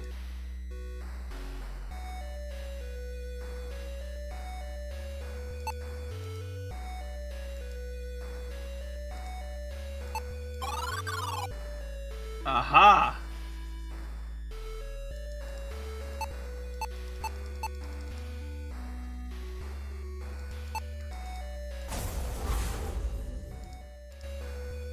Okay, maybe I can just walk through here?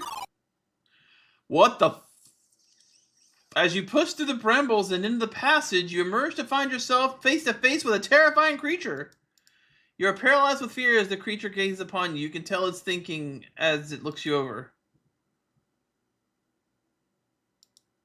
Looks like it's onward to the great beyond for us. How exciting. Thanks, bird. I can't even identify what I'm looking at. Should I shoot it? You know what? I haven't used the gold dagger yet. You raise an object before the creature. Unfortunately, it's the last thing you'll ever do. Its tendrils snatch your body into the air as its saliva melts through your flesh and bones. There's nothing left for you. Or of you.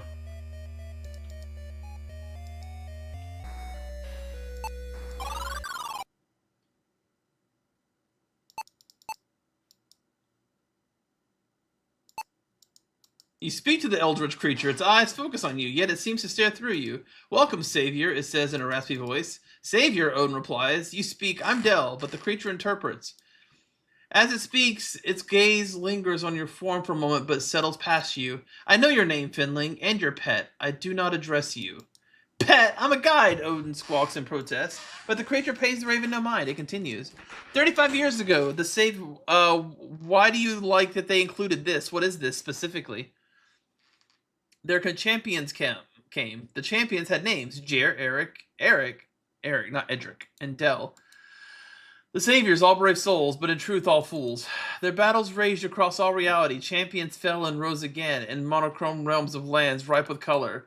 Across multiple dimensions, the war repeated, one story warped retold. Oh, it's tying together the remakes into this. The truth misunderstood.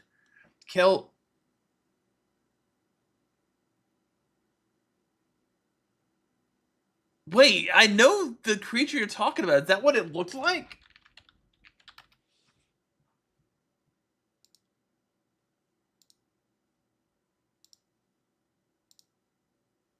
Oh yeah, look at that. That's what the box... I've never seen that box art. Huh.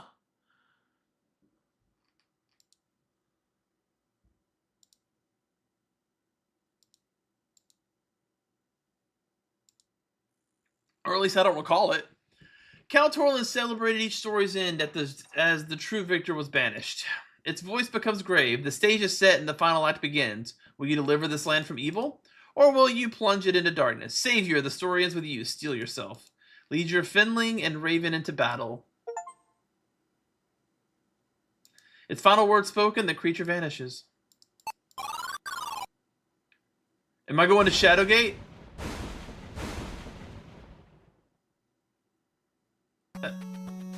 Emerging from the brambles and thorns, you survey the imposing entrance to the legendary Castle Shadowgate. And ancient towers of this magical structure rise into the sky as if powering the fearsome storm overhead. Smiling at your accomplishment, you are not sure how it worked out, but you are proud that you made it. Oh, it is the Shadowgate, and the thing's open. Okay, now I'm a little happy again. The door creaks loudly and falls off its hinges. The musty, stale air that pours from the hall causes you to gag and cough. Are we just going into... A sense of dread overwhelms you as you have the feeling of malevolent powers watching you.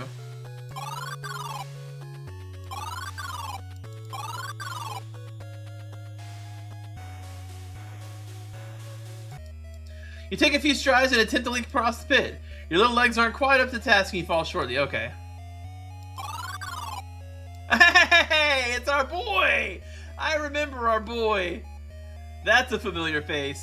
You have failed in your quest. All that you love will perish with you.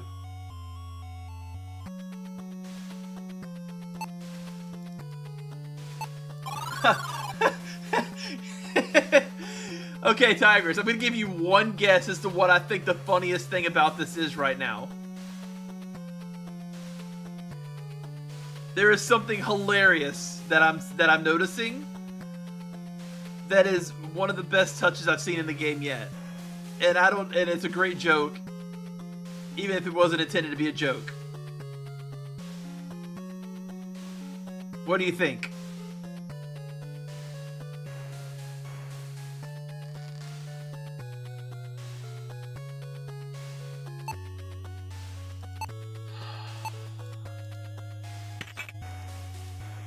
You can now safely cross the other side. Oh, maybe I just have to move. Grabbing the rope with both hands, you give a feral yell and swing across the pit, landing safely on the other side. Your momentum carries you through a hole in the wall and into the next room.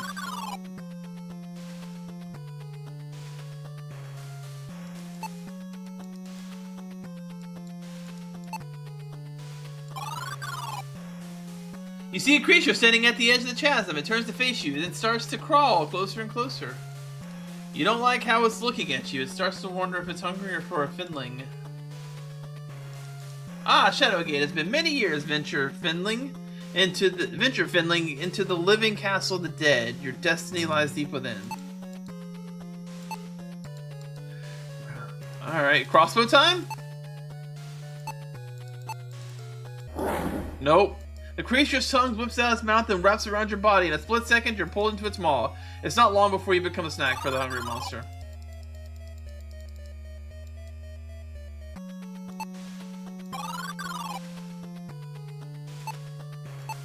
Pickaxe? Not the pickaxe. No crossbow, no pickaxe.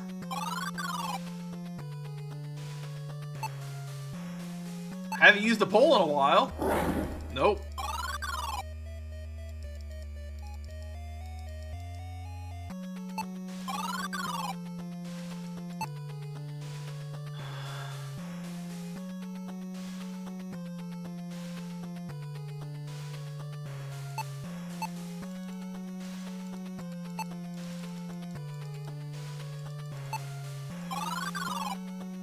Oh, there's another entrance. Cool air greets your face when you enter this stone chamber. A slithering noise causes you to halt and hold your breath. Oh my god, the source of the sound makes itself known. A frightening basilisk lies into view. If you catch its gaze, this mythical creature can turn you... I know what to do! Suck my silver tray!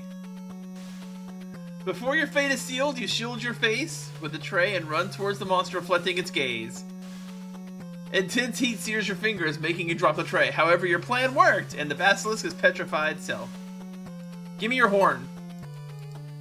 I bet you I can pickaxe it. Why am I suddenly a savant? Your creature, you carefully grab the basilisk horn.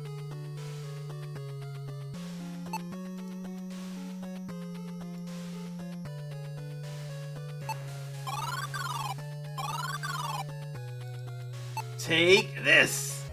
Never mind! I will keep it. Anyways, I don't know if Tigress, you're still there. The thing that I find hilarious is that all the torches are gone. That's all.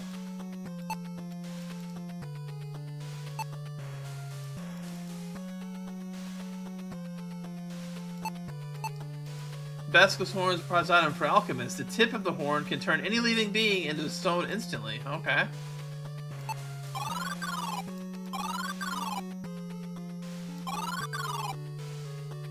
That was your next guess. I didn't even see you make a first guess.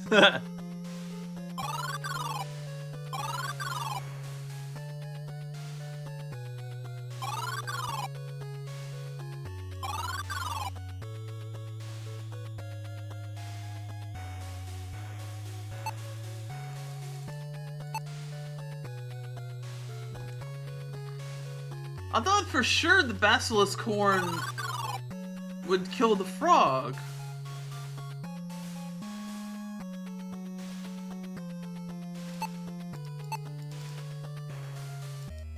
You poke the tip of the basilisk horn and are mildly surprised as a gray dot appears on your skin. Then gray spreads. In a moment, your finger turned to stone, followed by your arm, chest, finally your whole body. I expected that. Ah, Shadowgate. Oh, okay, I cannot use the bee horn on the raven.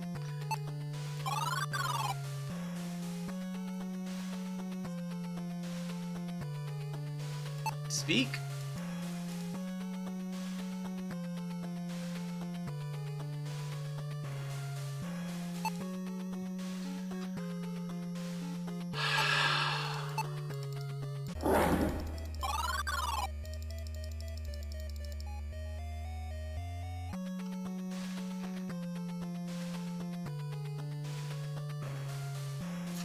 Damn, so much for being a savant.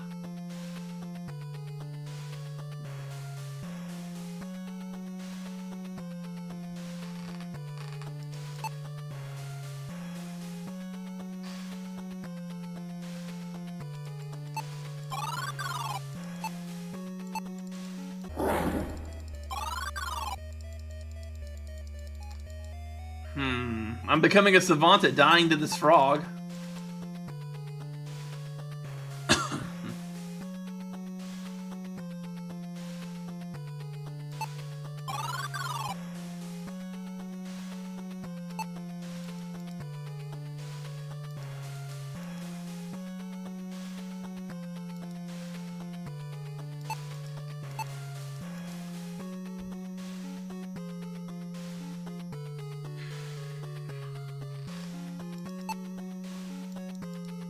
Circular button protrudes from the wall, well beyond your reach. You won't be able to press it by hand. Oh! I do have something to use the crossbow for. I'm a savant again!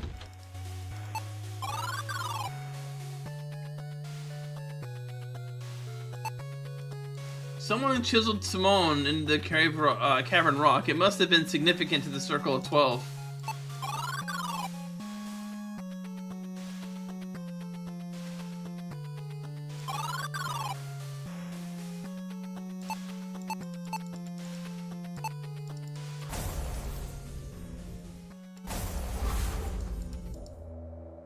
A dark figure with eyes like burning coals stands tall above you. Why, my brother, you ask as chains circle your neck. A deep voice with a gentle lilt responds. Calm yourself, young Ronlin. There's much to do. Now close your eyes, dear brother. You gasp as the chains clamp down tightly, pressing your body forcefully against the cold, hard rock. Alright. The hell is that? Parchment. Is that my map? My last map? There's a note scribbled on the back of the paper. The dark energies of the castle have allowed the lake algae to take to land. It subsists on meat and becomes quite ravenous. Luckily, as it is floral, it is susceptible to known plant magics. You're glad you came across this note. You wouldn't have known this information otherwise. Contents with your good luck. Continue with your good luck. You decide. Okay. Hey, Shadowgate. All right.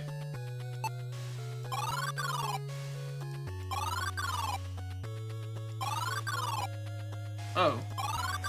That was this. Okay, so what's forward? It's the algae! You speak the magic word, the green glob before you shudders and quakes for a moment, then rapidly dissolves. With the slimy menace gone, you are free to pass through the corridor. Before we pass through the corridor, what's over here? Oh my god, there's so many places to go.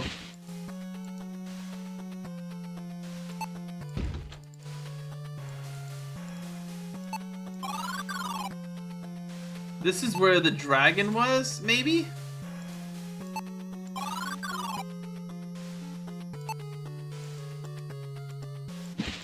Oh! Use! Let's see the... what's his name killing the dragon. Why not? Oh. Fine.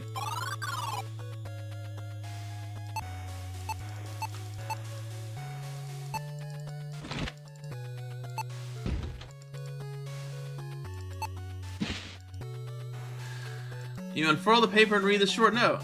Stone Devil's skin is impervious to physical and magical attacks. However, it is susceptible to chemical degradation. I prepared this concoction and have locked it away for use during only the most dire circumstances. You discard the scroll. The fluid in this silver bottle has a horrid scent of a strong acid. It smells like it could melt through solid stone. Alright. Despite the lack of anything to climb underground on, you hop down the hole to see what's below. Several seconds into your fall, you realize your mistake. Gravity wins every time. I don't know why I thought that would work. So that was just a death trap. Alright. Oh, it's the mirror room! Oh.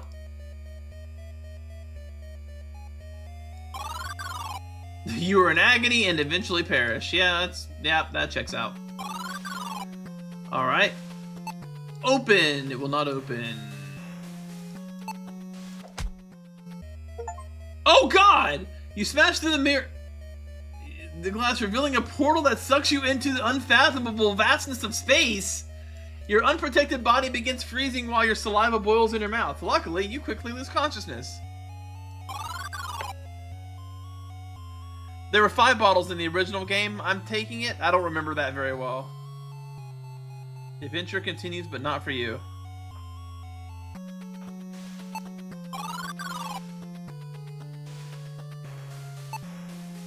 The solid iron door looks fused to the wall frame.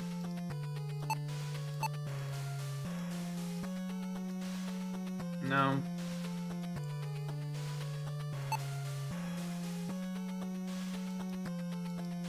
So I can't go in the hole.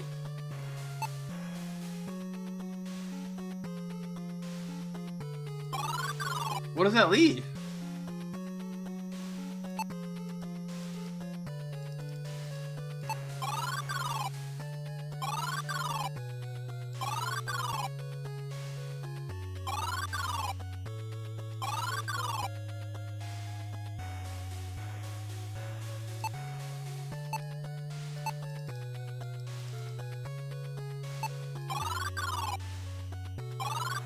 This probably won't work. That didn't work.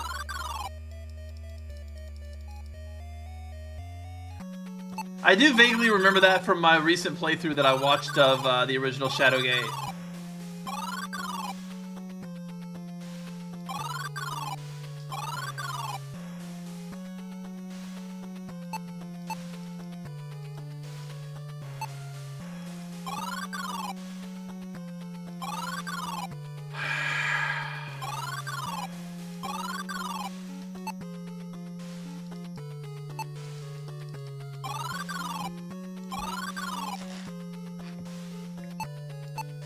These are shards of beautiful white stone.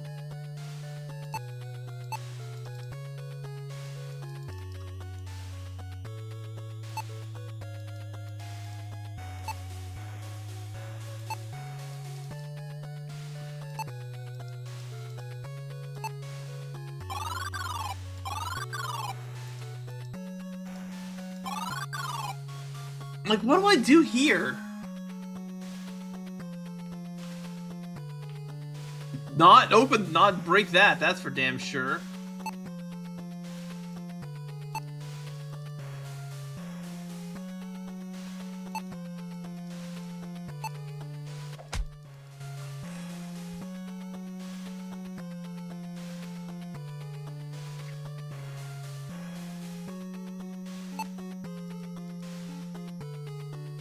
And that's the hole, right?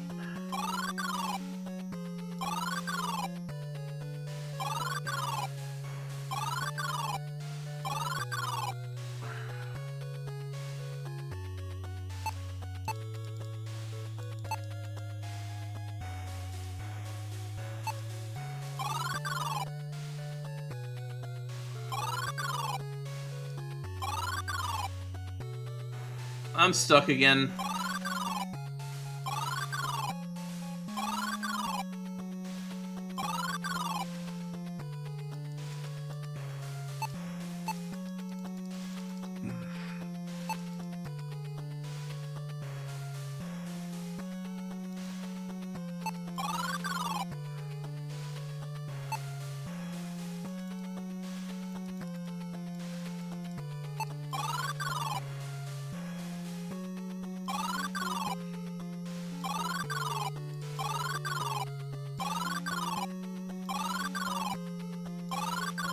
Hint, please! I want to finish this tonight.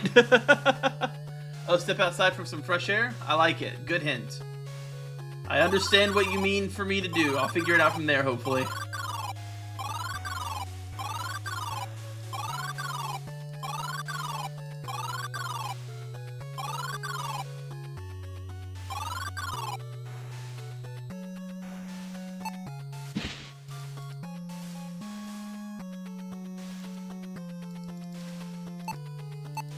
When these mushroom spores touch the nostrils, they'll cause an immediate and violent sneezing fit.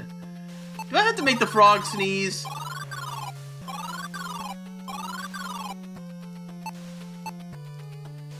Holding your breath, you throw the sternut mushroom straight at the ugly creature's face. It's a direct hit. With a loud chew, it spits out the gem, tumbling backwards into the chasm. You hear the undead below shouting intensely. Oh yeah, isn't this like a pit to hell or something?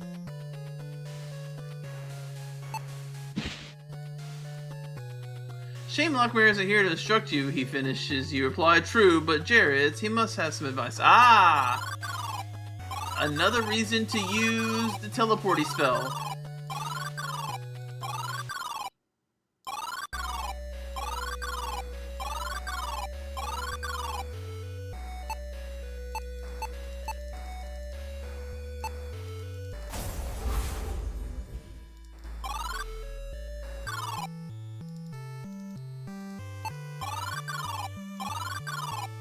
Jer, help!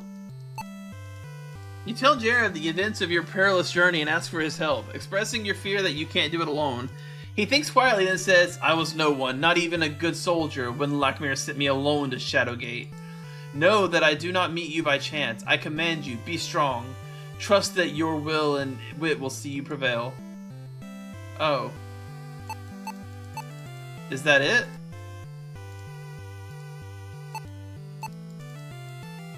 You hand Jared the blue gem and ask about its purpose. He looks it over with a faint smile and speaks. Lockmere said there were 4 gems, yet for safety, only 3 existed as the 4th was a key to a long-buried cell. I never found a cell deep in Castle Shadowgate. I ran into a lockless door and had to float down a well instead, he laughs. Jared pauses for a moment. Only 3 existed, he mumbled. Dell, I permit you to speak to the blacksmith to shatter this gem. It is time for you to build something new. I trust you'll find a way. Godspeed, he said with a smile.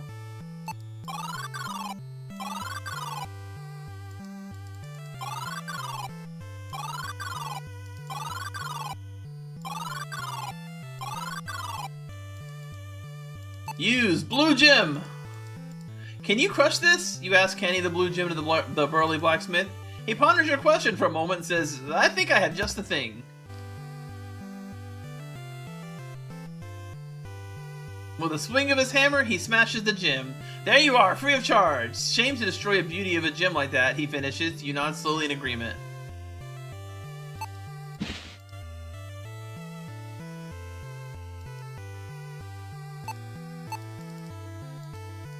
Huh.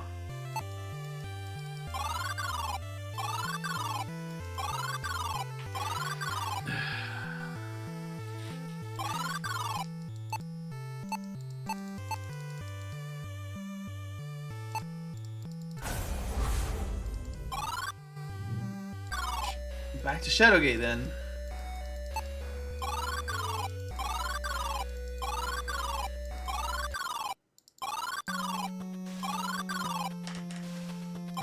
So I'm guessing I'm looking for more shards. But this is a dead end.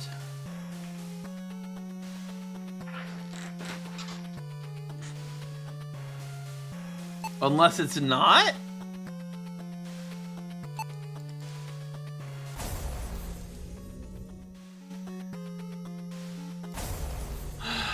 Okay, polychromos doesn't work here.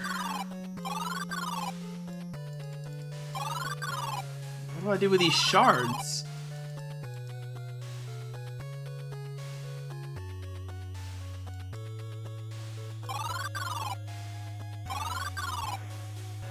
Maybe I wasn't done back there. Maybe I walked away too soon.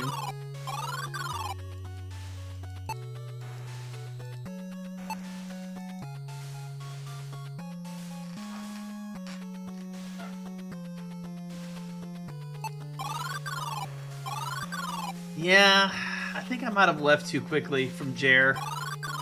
Or from the blacksmith. Maybe I have to combine... I thought maybe I would need like 2 more crystals and combine all the crystals into 1 crystal. But maybe I overthought it. Because currently I really don't have anything more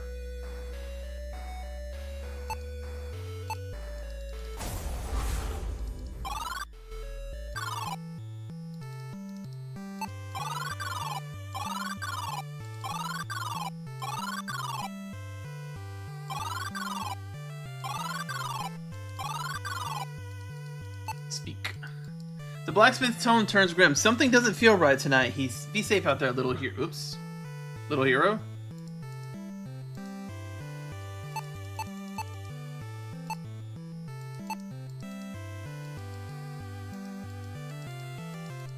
Oh, I guess I'm done here after all. Okay.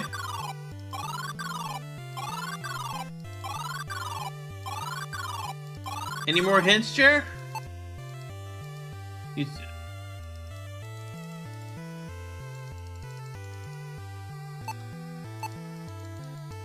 You present the gem shards to Lord Jerry. He replies, "Well done, Del, but the Shadowgate gems were used as keys.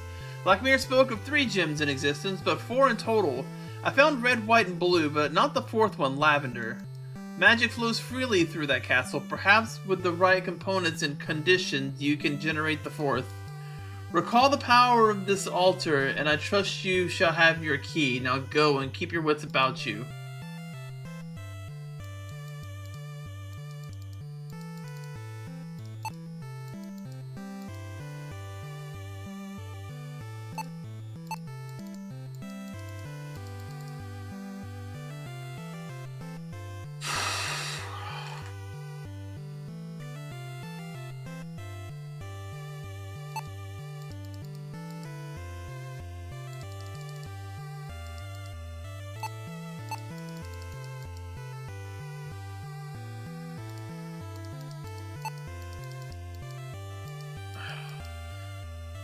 Lavender. Magic flows freely through that castle. Perhaps with the right components and conditions, you can generate the 4th.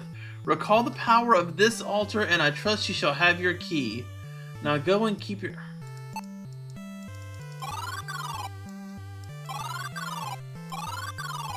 I feel like I'm missing something. Again.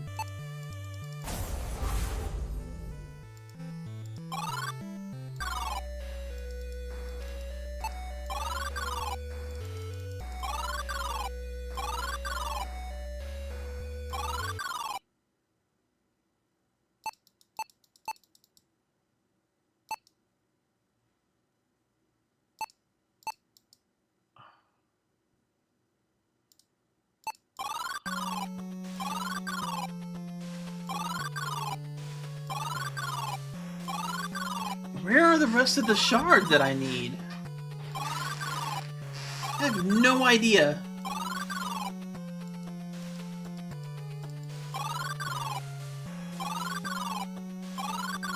Because this is just a dead end.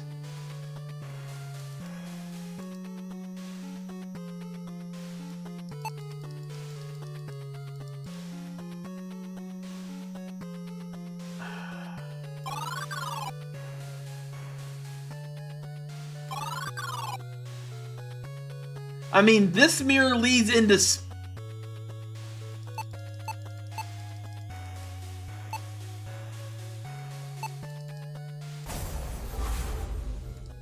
Never mind.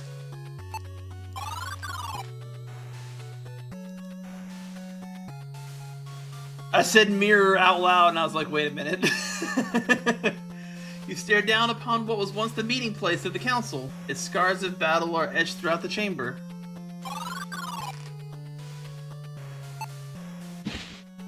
Truth of 12.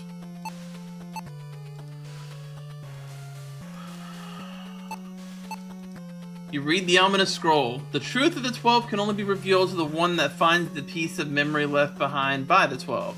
One with the power to summon a phantom can make the memories visible. They will then be yours for the taking. With a spell cast, the memory condenses and materializes, ready for collection. Beware, should you perform a summoning in the wrong place, a wraith will surely appear and steal your soul.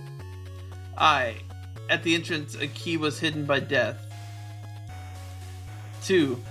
A valiant sword was stored in a modest closet. A frozen orb once sat on a pedestal. 4. A servant's broom once swept the shards of broken mirror glass away, stored to the left. A weapon of modest means shelved in storage. The heir of the hall no longer sits in its cradle. A perilous bridge was once the ways across the chasm. Its owner long gone, only the scepter remained in the coffin. I mean... what is happening? Am I supposed to remember all this?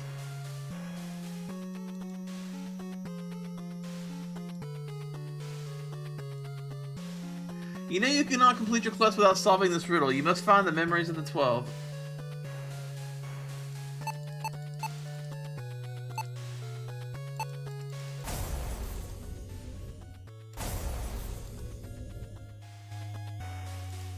Oh, okay.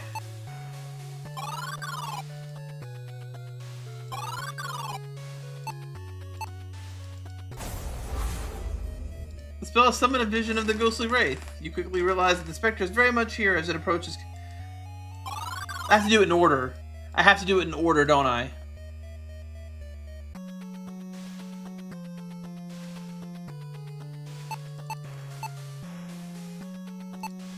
So...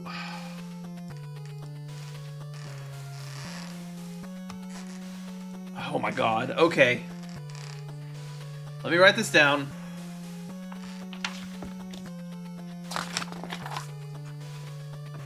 Entrance.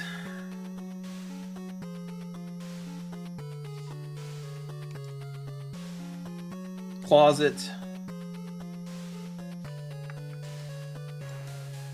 Where the frozen orb is, which was right before the dragon.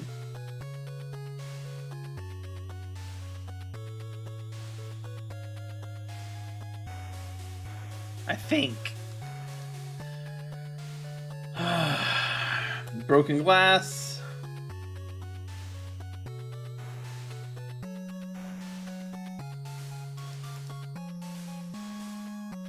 A weapon of modest means, shelved in storage. So that's what all these useless rooms have been. Arrow of the Hall no longer sits in its cradle.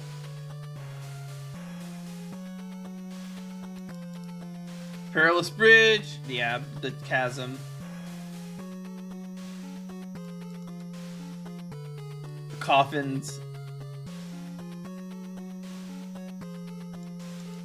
Means of protection lay at the foot of a chest and surrounded by... Okay, so, Gold Room.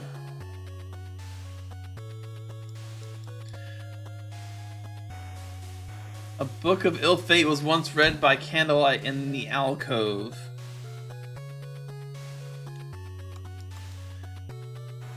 Stairs. Antechamber. I don't know what an antechamber is, though. I guess that's the place. I guess it's this place. Probably. Alright.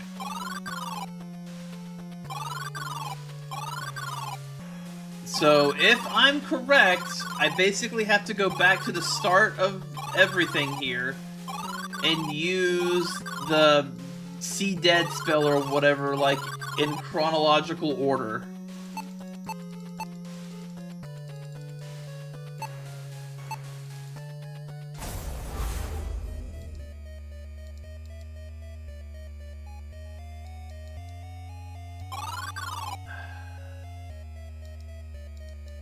Okay. I was wrong. Unless this is where you do it. Nope.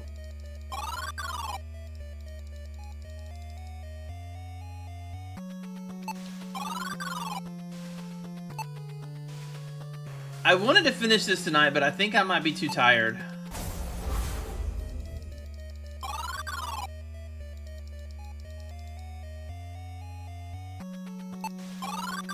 Because that first hint was this, right?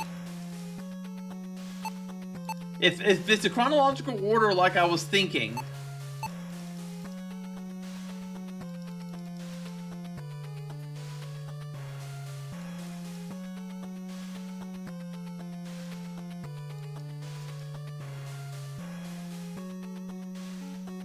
Yeah.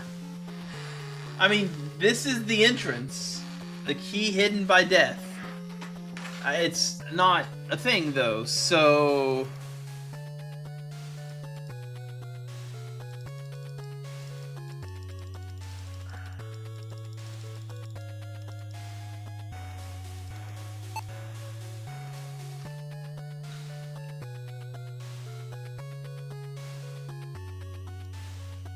I mean, this is the location of the memories.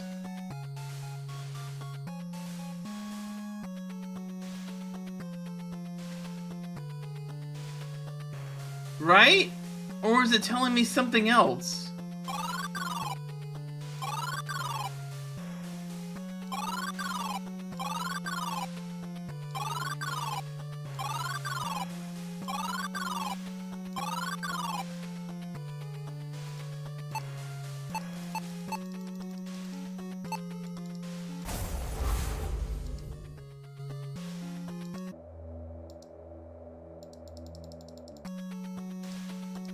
Oh, that only works because it... Yeah.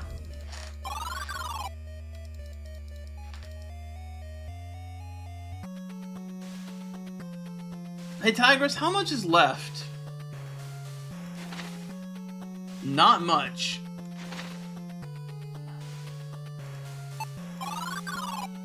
So I'm wondering if I should just let you give me hints to get through this, or if I should just do another stream, but I fear there's not enough left to do another stream.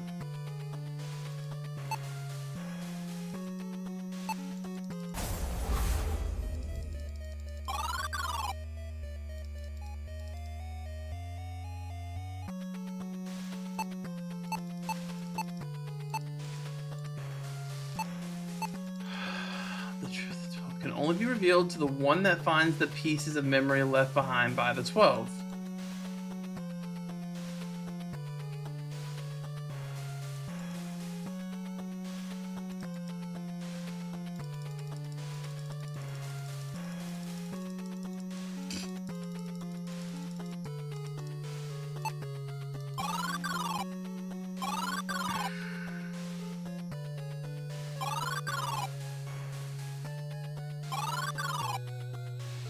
I don't understand.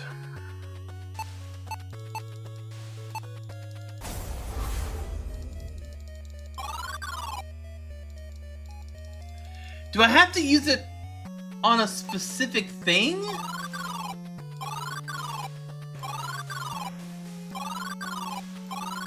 I mean, I thought I cast it on the skull.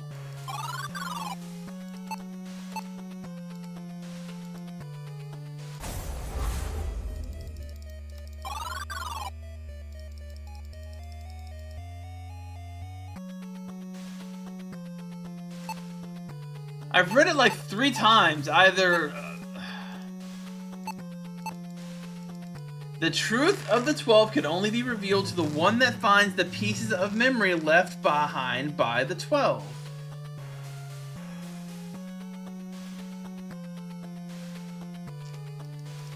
One with the power to summon a phantom can make the memories visible. They will then be yours for the taking.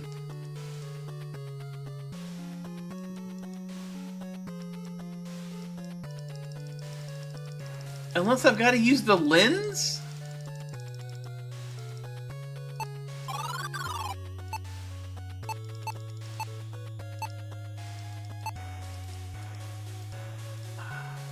No?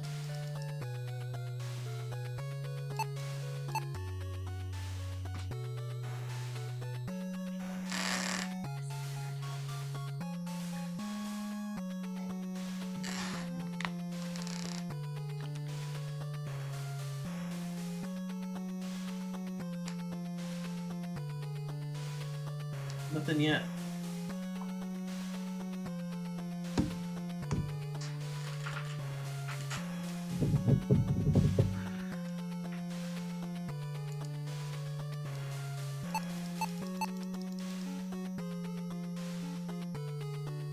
I don't know.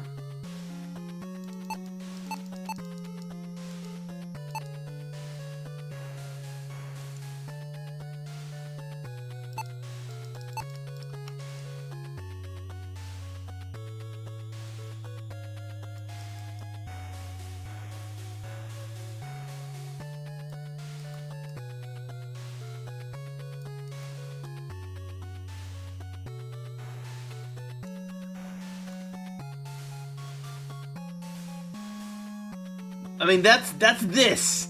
That is this.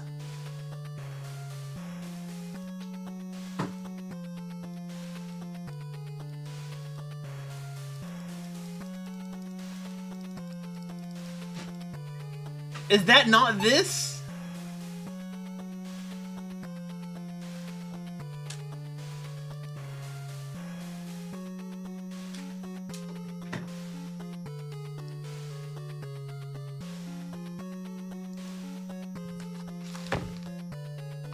There's something being lost in translation here.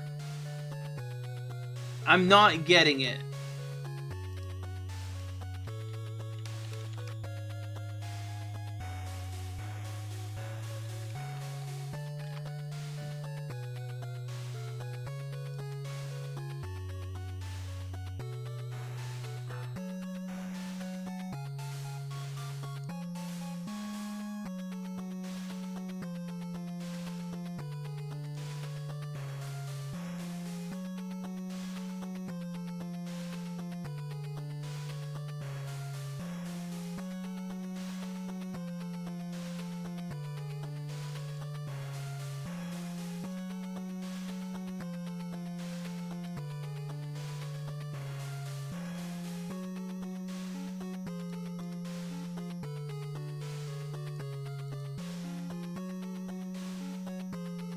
I did reread the thing. I've read it like 6 times.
Whatever it's saying, I don't get it. Because the thing that it says is I need to go to 12 places and use the memories, the Discitia Morte there. The first one is at the entrance, a key was hidden by death. This is the entrance. This is where the key was hidden by death. It does not tell you.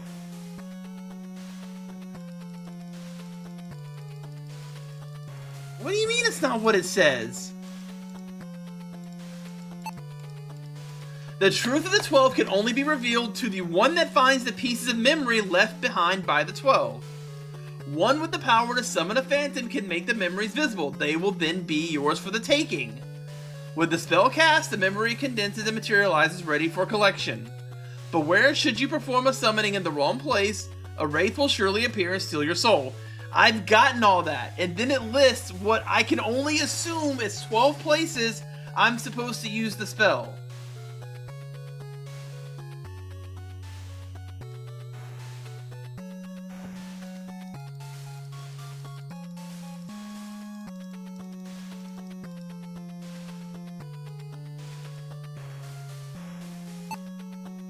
So yeah, I'm not getting it. I'm literally, I don't understand what it wants from me, based on that.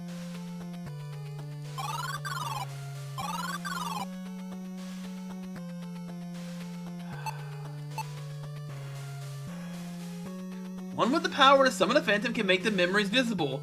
They will be yours for the take. What? I don't understand what that means, though. What memories?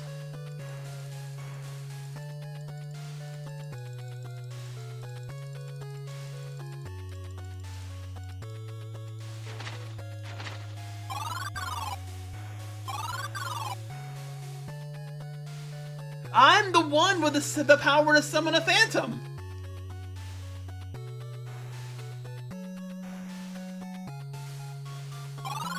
And there's nobody else in this place.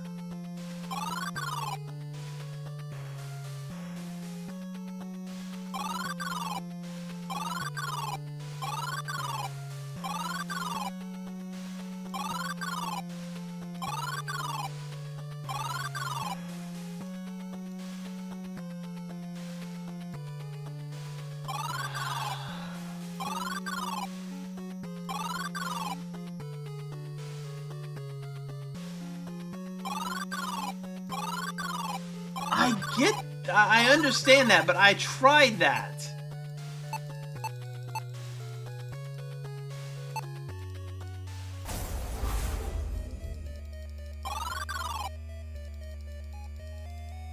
Also, hi, Don Haka.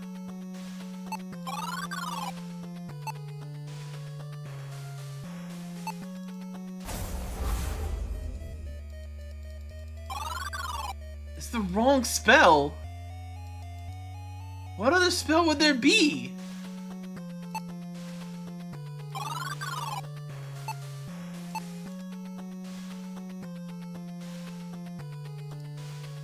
Oh.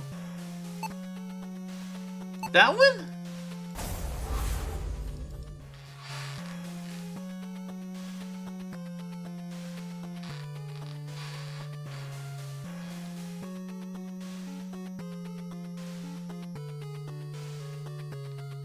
You understand, right? That in order to manifest memories, I'm using the spell that, in all of my experience, has caused me to see other people's memories, and in fact, when I use that spell, it summons a phantom, which would indicate to me that was the wrong spot. Like, you understand, right? Like, I'm not crazy.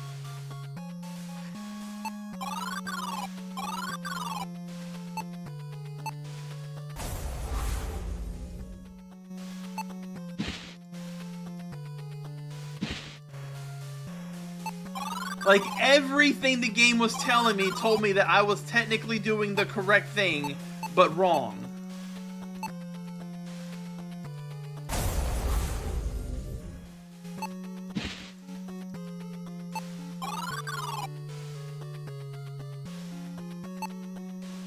I don't even remember the hints anymore. I'm just gonna do it in every room now.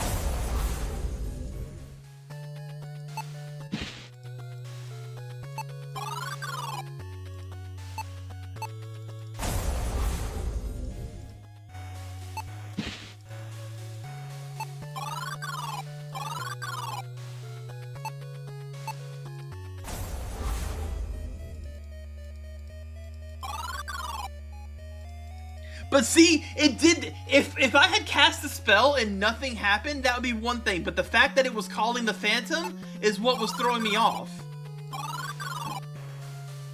It did the same exact thing no matter which spell I used.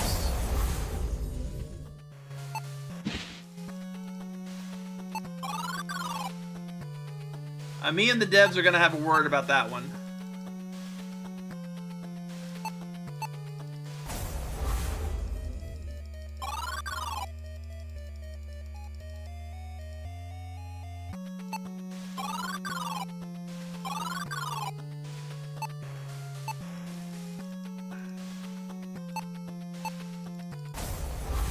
I'm not reading that whole scroll again. I will literally use this in every single room.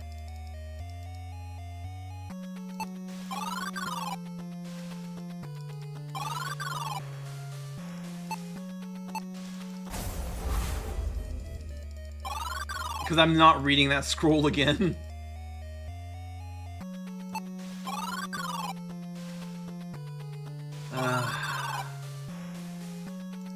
I think this was the frozen orb room, maybe?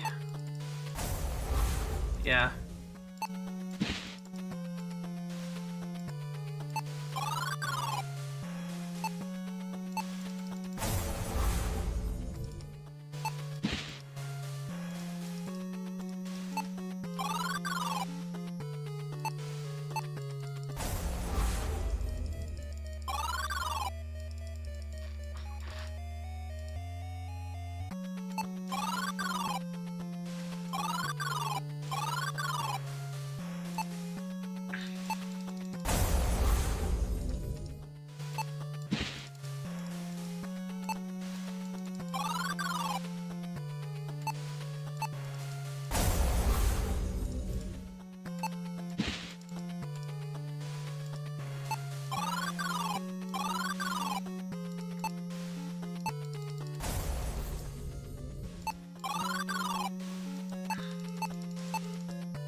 Did I miss a room somewhere? I guess I didn't use it here. And there's nothing here.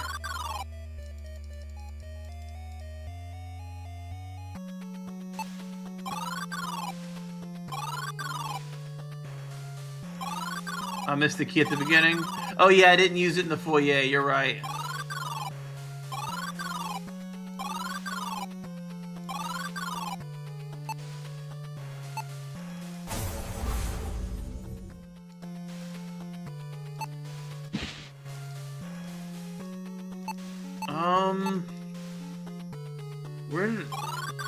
Where have I not looked?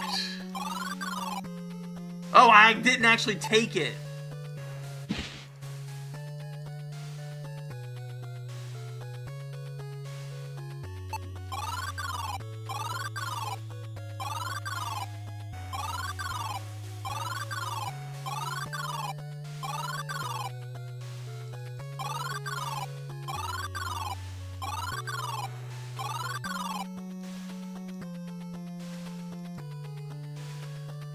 A booming voice speaks, Talamar! For your crimes of delving into dark arts, we condemn you to imprisonment.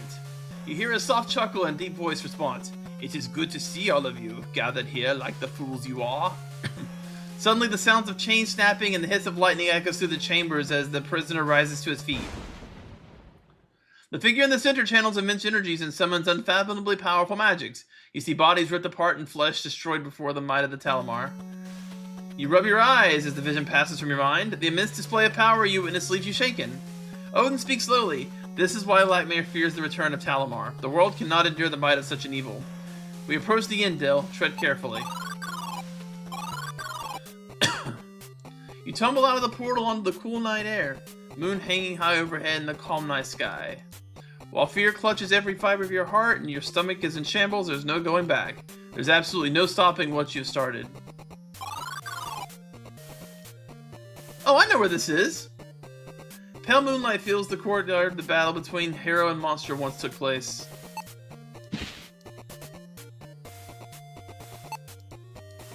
Decades of neglect have left it crumbling. Alright. Oh. What is that? It looks like gears in the wall? A chunk of the wall has fallen off, revealing a mechanism built of connected gears. It continues up towards the torch holder. Huh.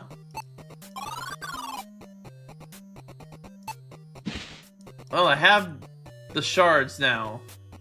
So now I need to find a place to forge them. That looks good.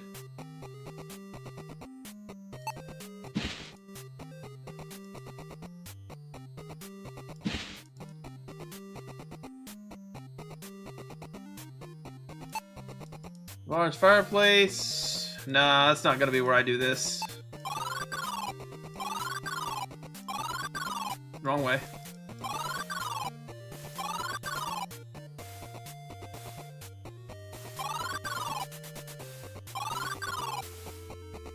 As you enter the throne room, you're startled by a figure sitting on the throne. Like the castle, this once regal monarch is decaying with time and looks quite dead, yet you feel you're being watched.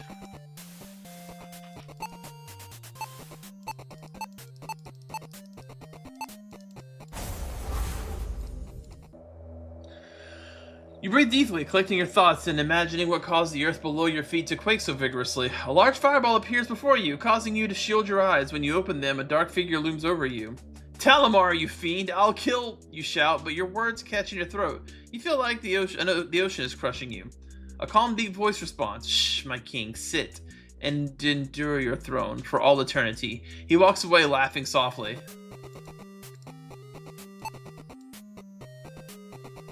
A rustling no. The skeleton is shaking violently, its bony hand clenching its poleaxe. Yep. Headless body raised axe swings, despite lacking eyes that manage to connect directly with your neck. With your last thought, you wonder why you never learned your lesson about reliving royalty of the riches. Yeah, it is definitely not as dead as once that it was.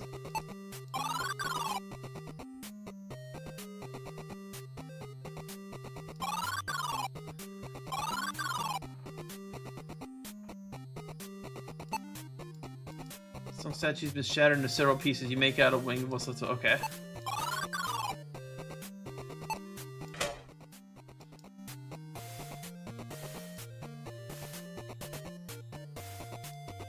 Nothing happens. Oh.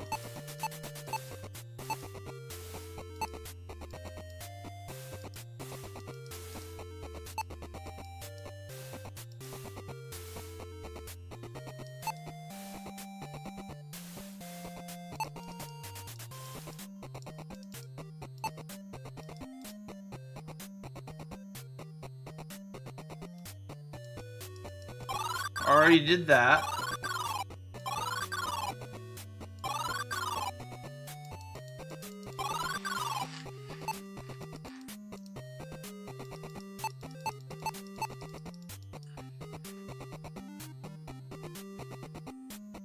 I don't remember what the spell does already.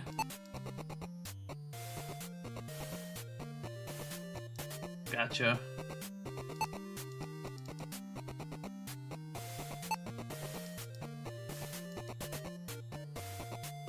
If I take the crown, I die again? Yeah. I do have the shards of all 3 gems.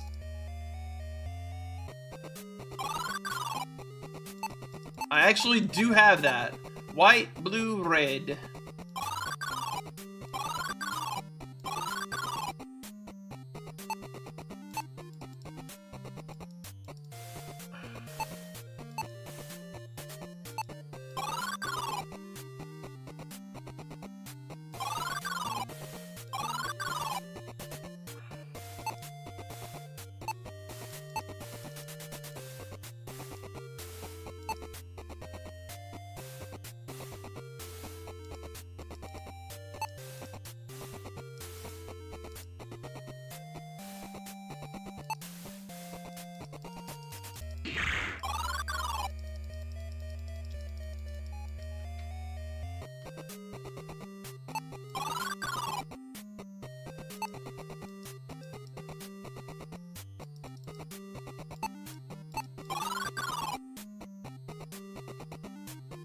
I need a torch?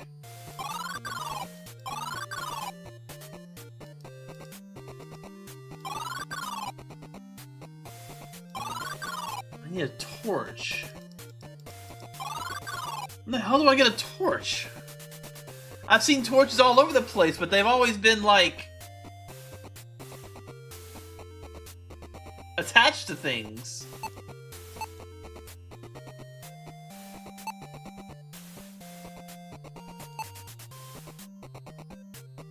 I mean, obviously, it wants me to go somewhere. Maybe from the castle? Okay, I'll go check. That's not the correct spell.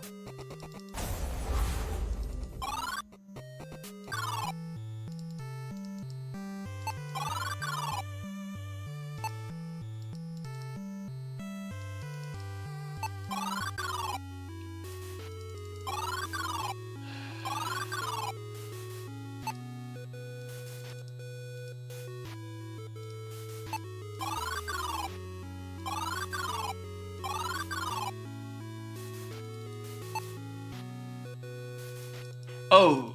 Oh. Damn. Okay.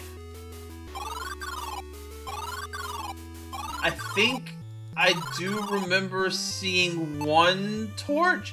I'm sorry, so I got frustrated with the 12 scroll puzzle, and realistically I should have stopped playing. Because I'm frustrated, because it's like making me not able to think as straight. But I'm also so close to the end of the game that I don't know that I'll get another stream out of it, and I want to finish it. So I'm kind of stuck between a rock and a hard place. You know what I mean? There it is. It might just be faster to go this way, honestly. Or at least about the same.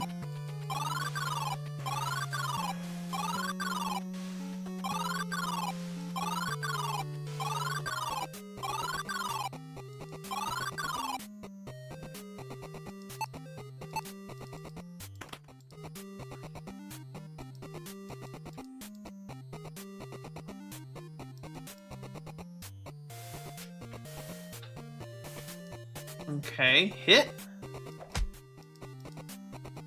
Poker?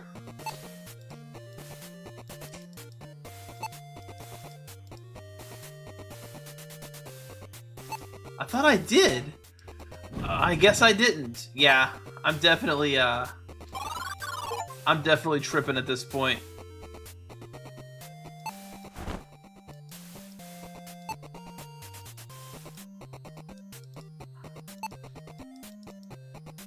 Huh. Oh, maybe use the poker to grab it? What is it?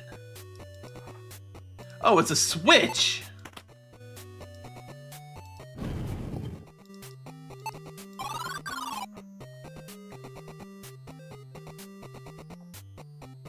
So this is where the thing goes.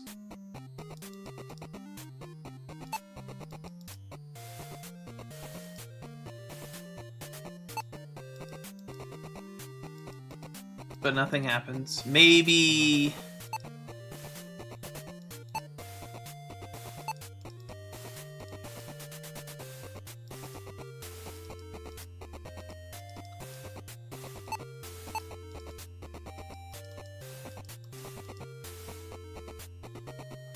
I need more items?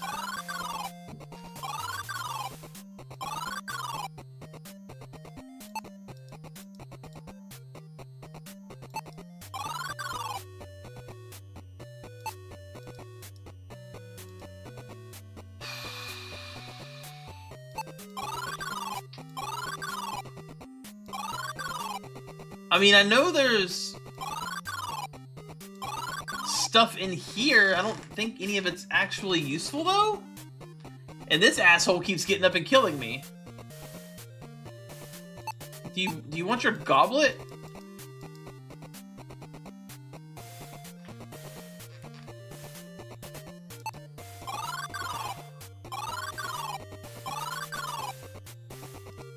Yeah, I may just have to finish this tomorrow. There seems to be a lot left, and like I said, I'm a little frustrated.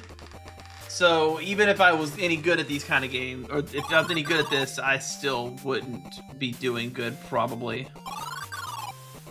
Because I'm not seeing anything anywhere. Open one of the doors with the poker.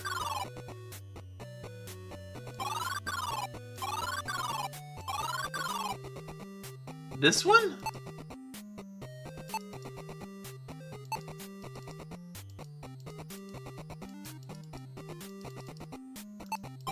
Not that one.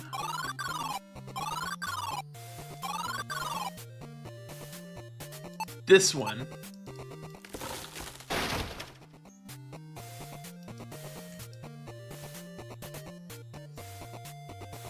I'm starting to remember why I didn't like the original Shadowgate.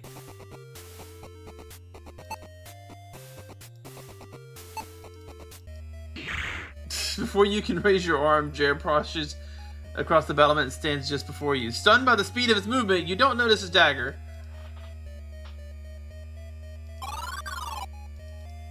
Well, I was right. That wasn't Jer. Unfortunately, I did not succeed in dealing with him.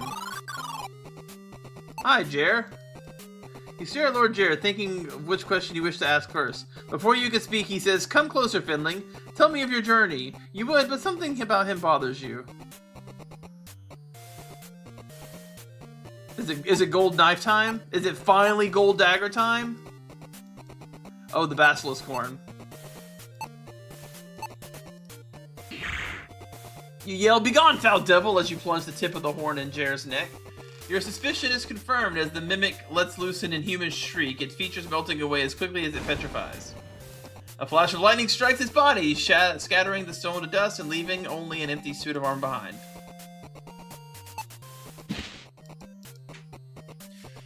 Alright, I will finish this tomorrow.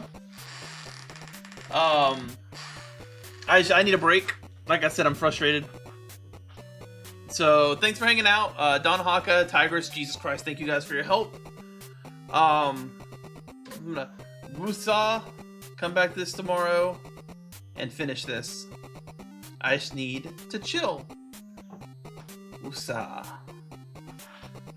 Likes, comments, subscriptions, all the good stuff helps out a bunch, and I'll see you in the next one. Deuces, dummies. save.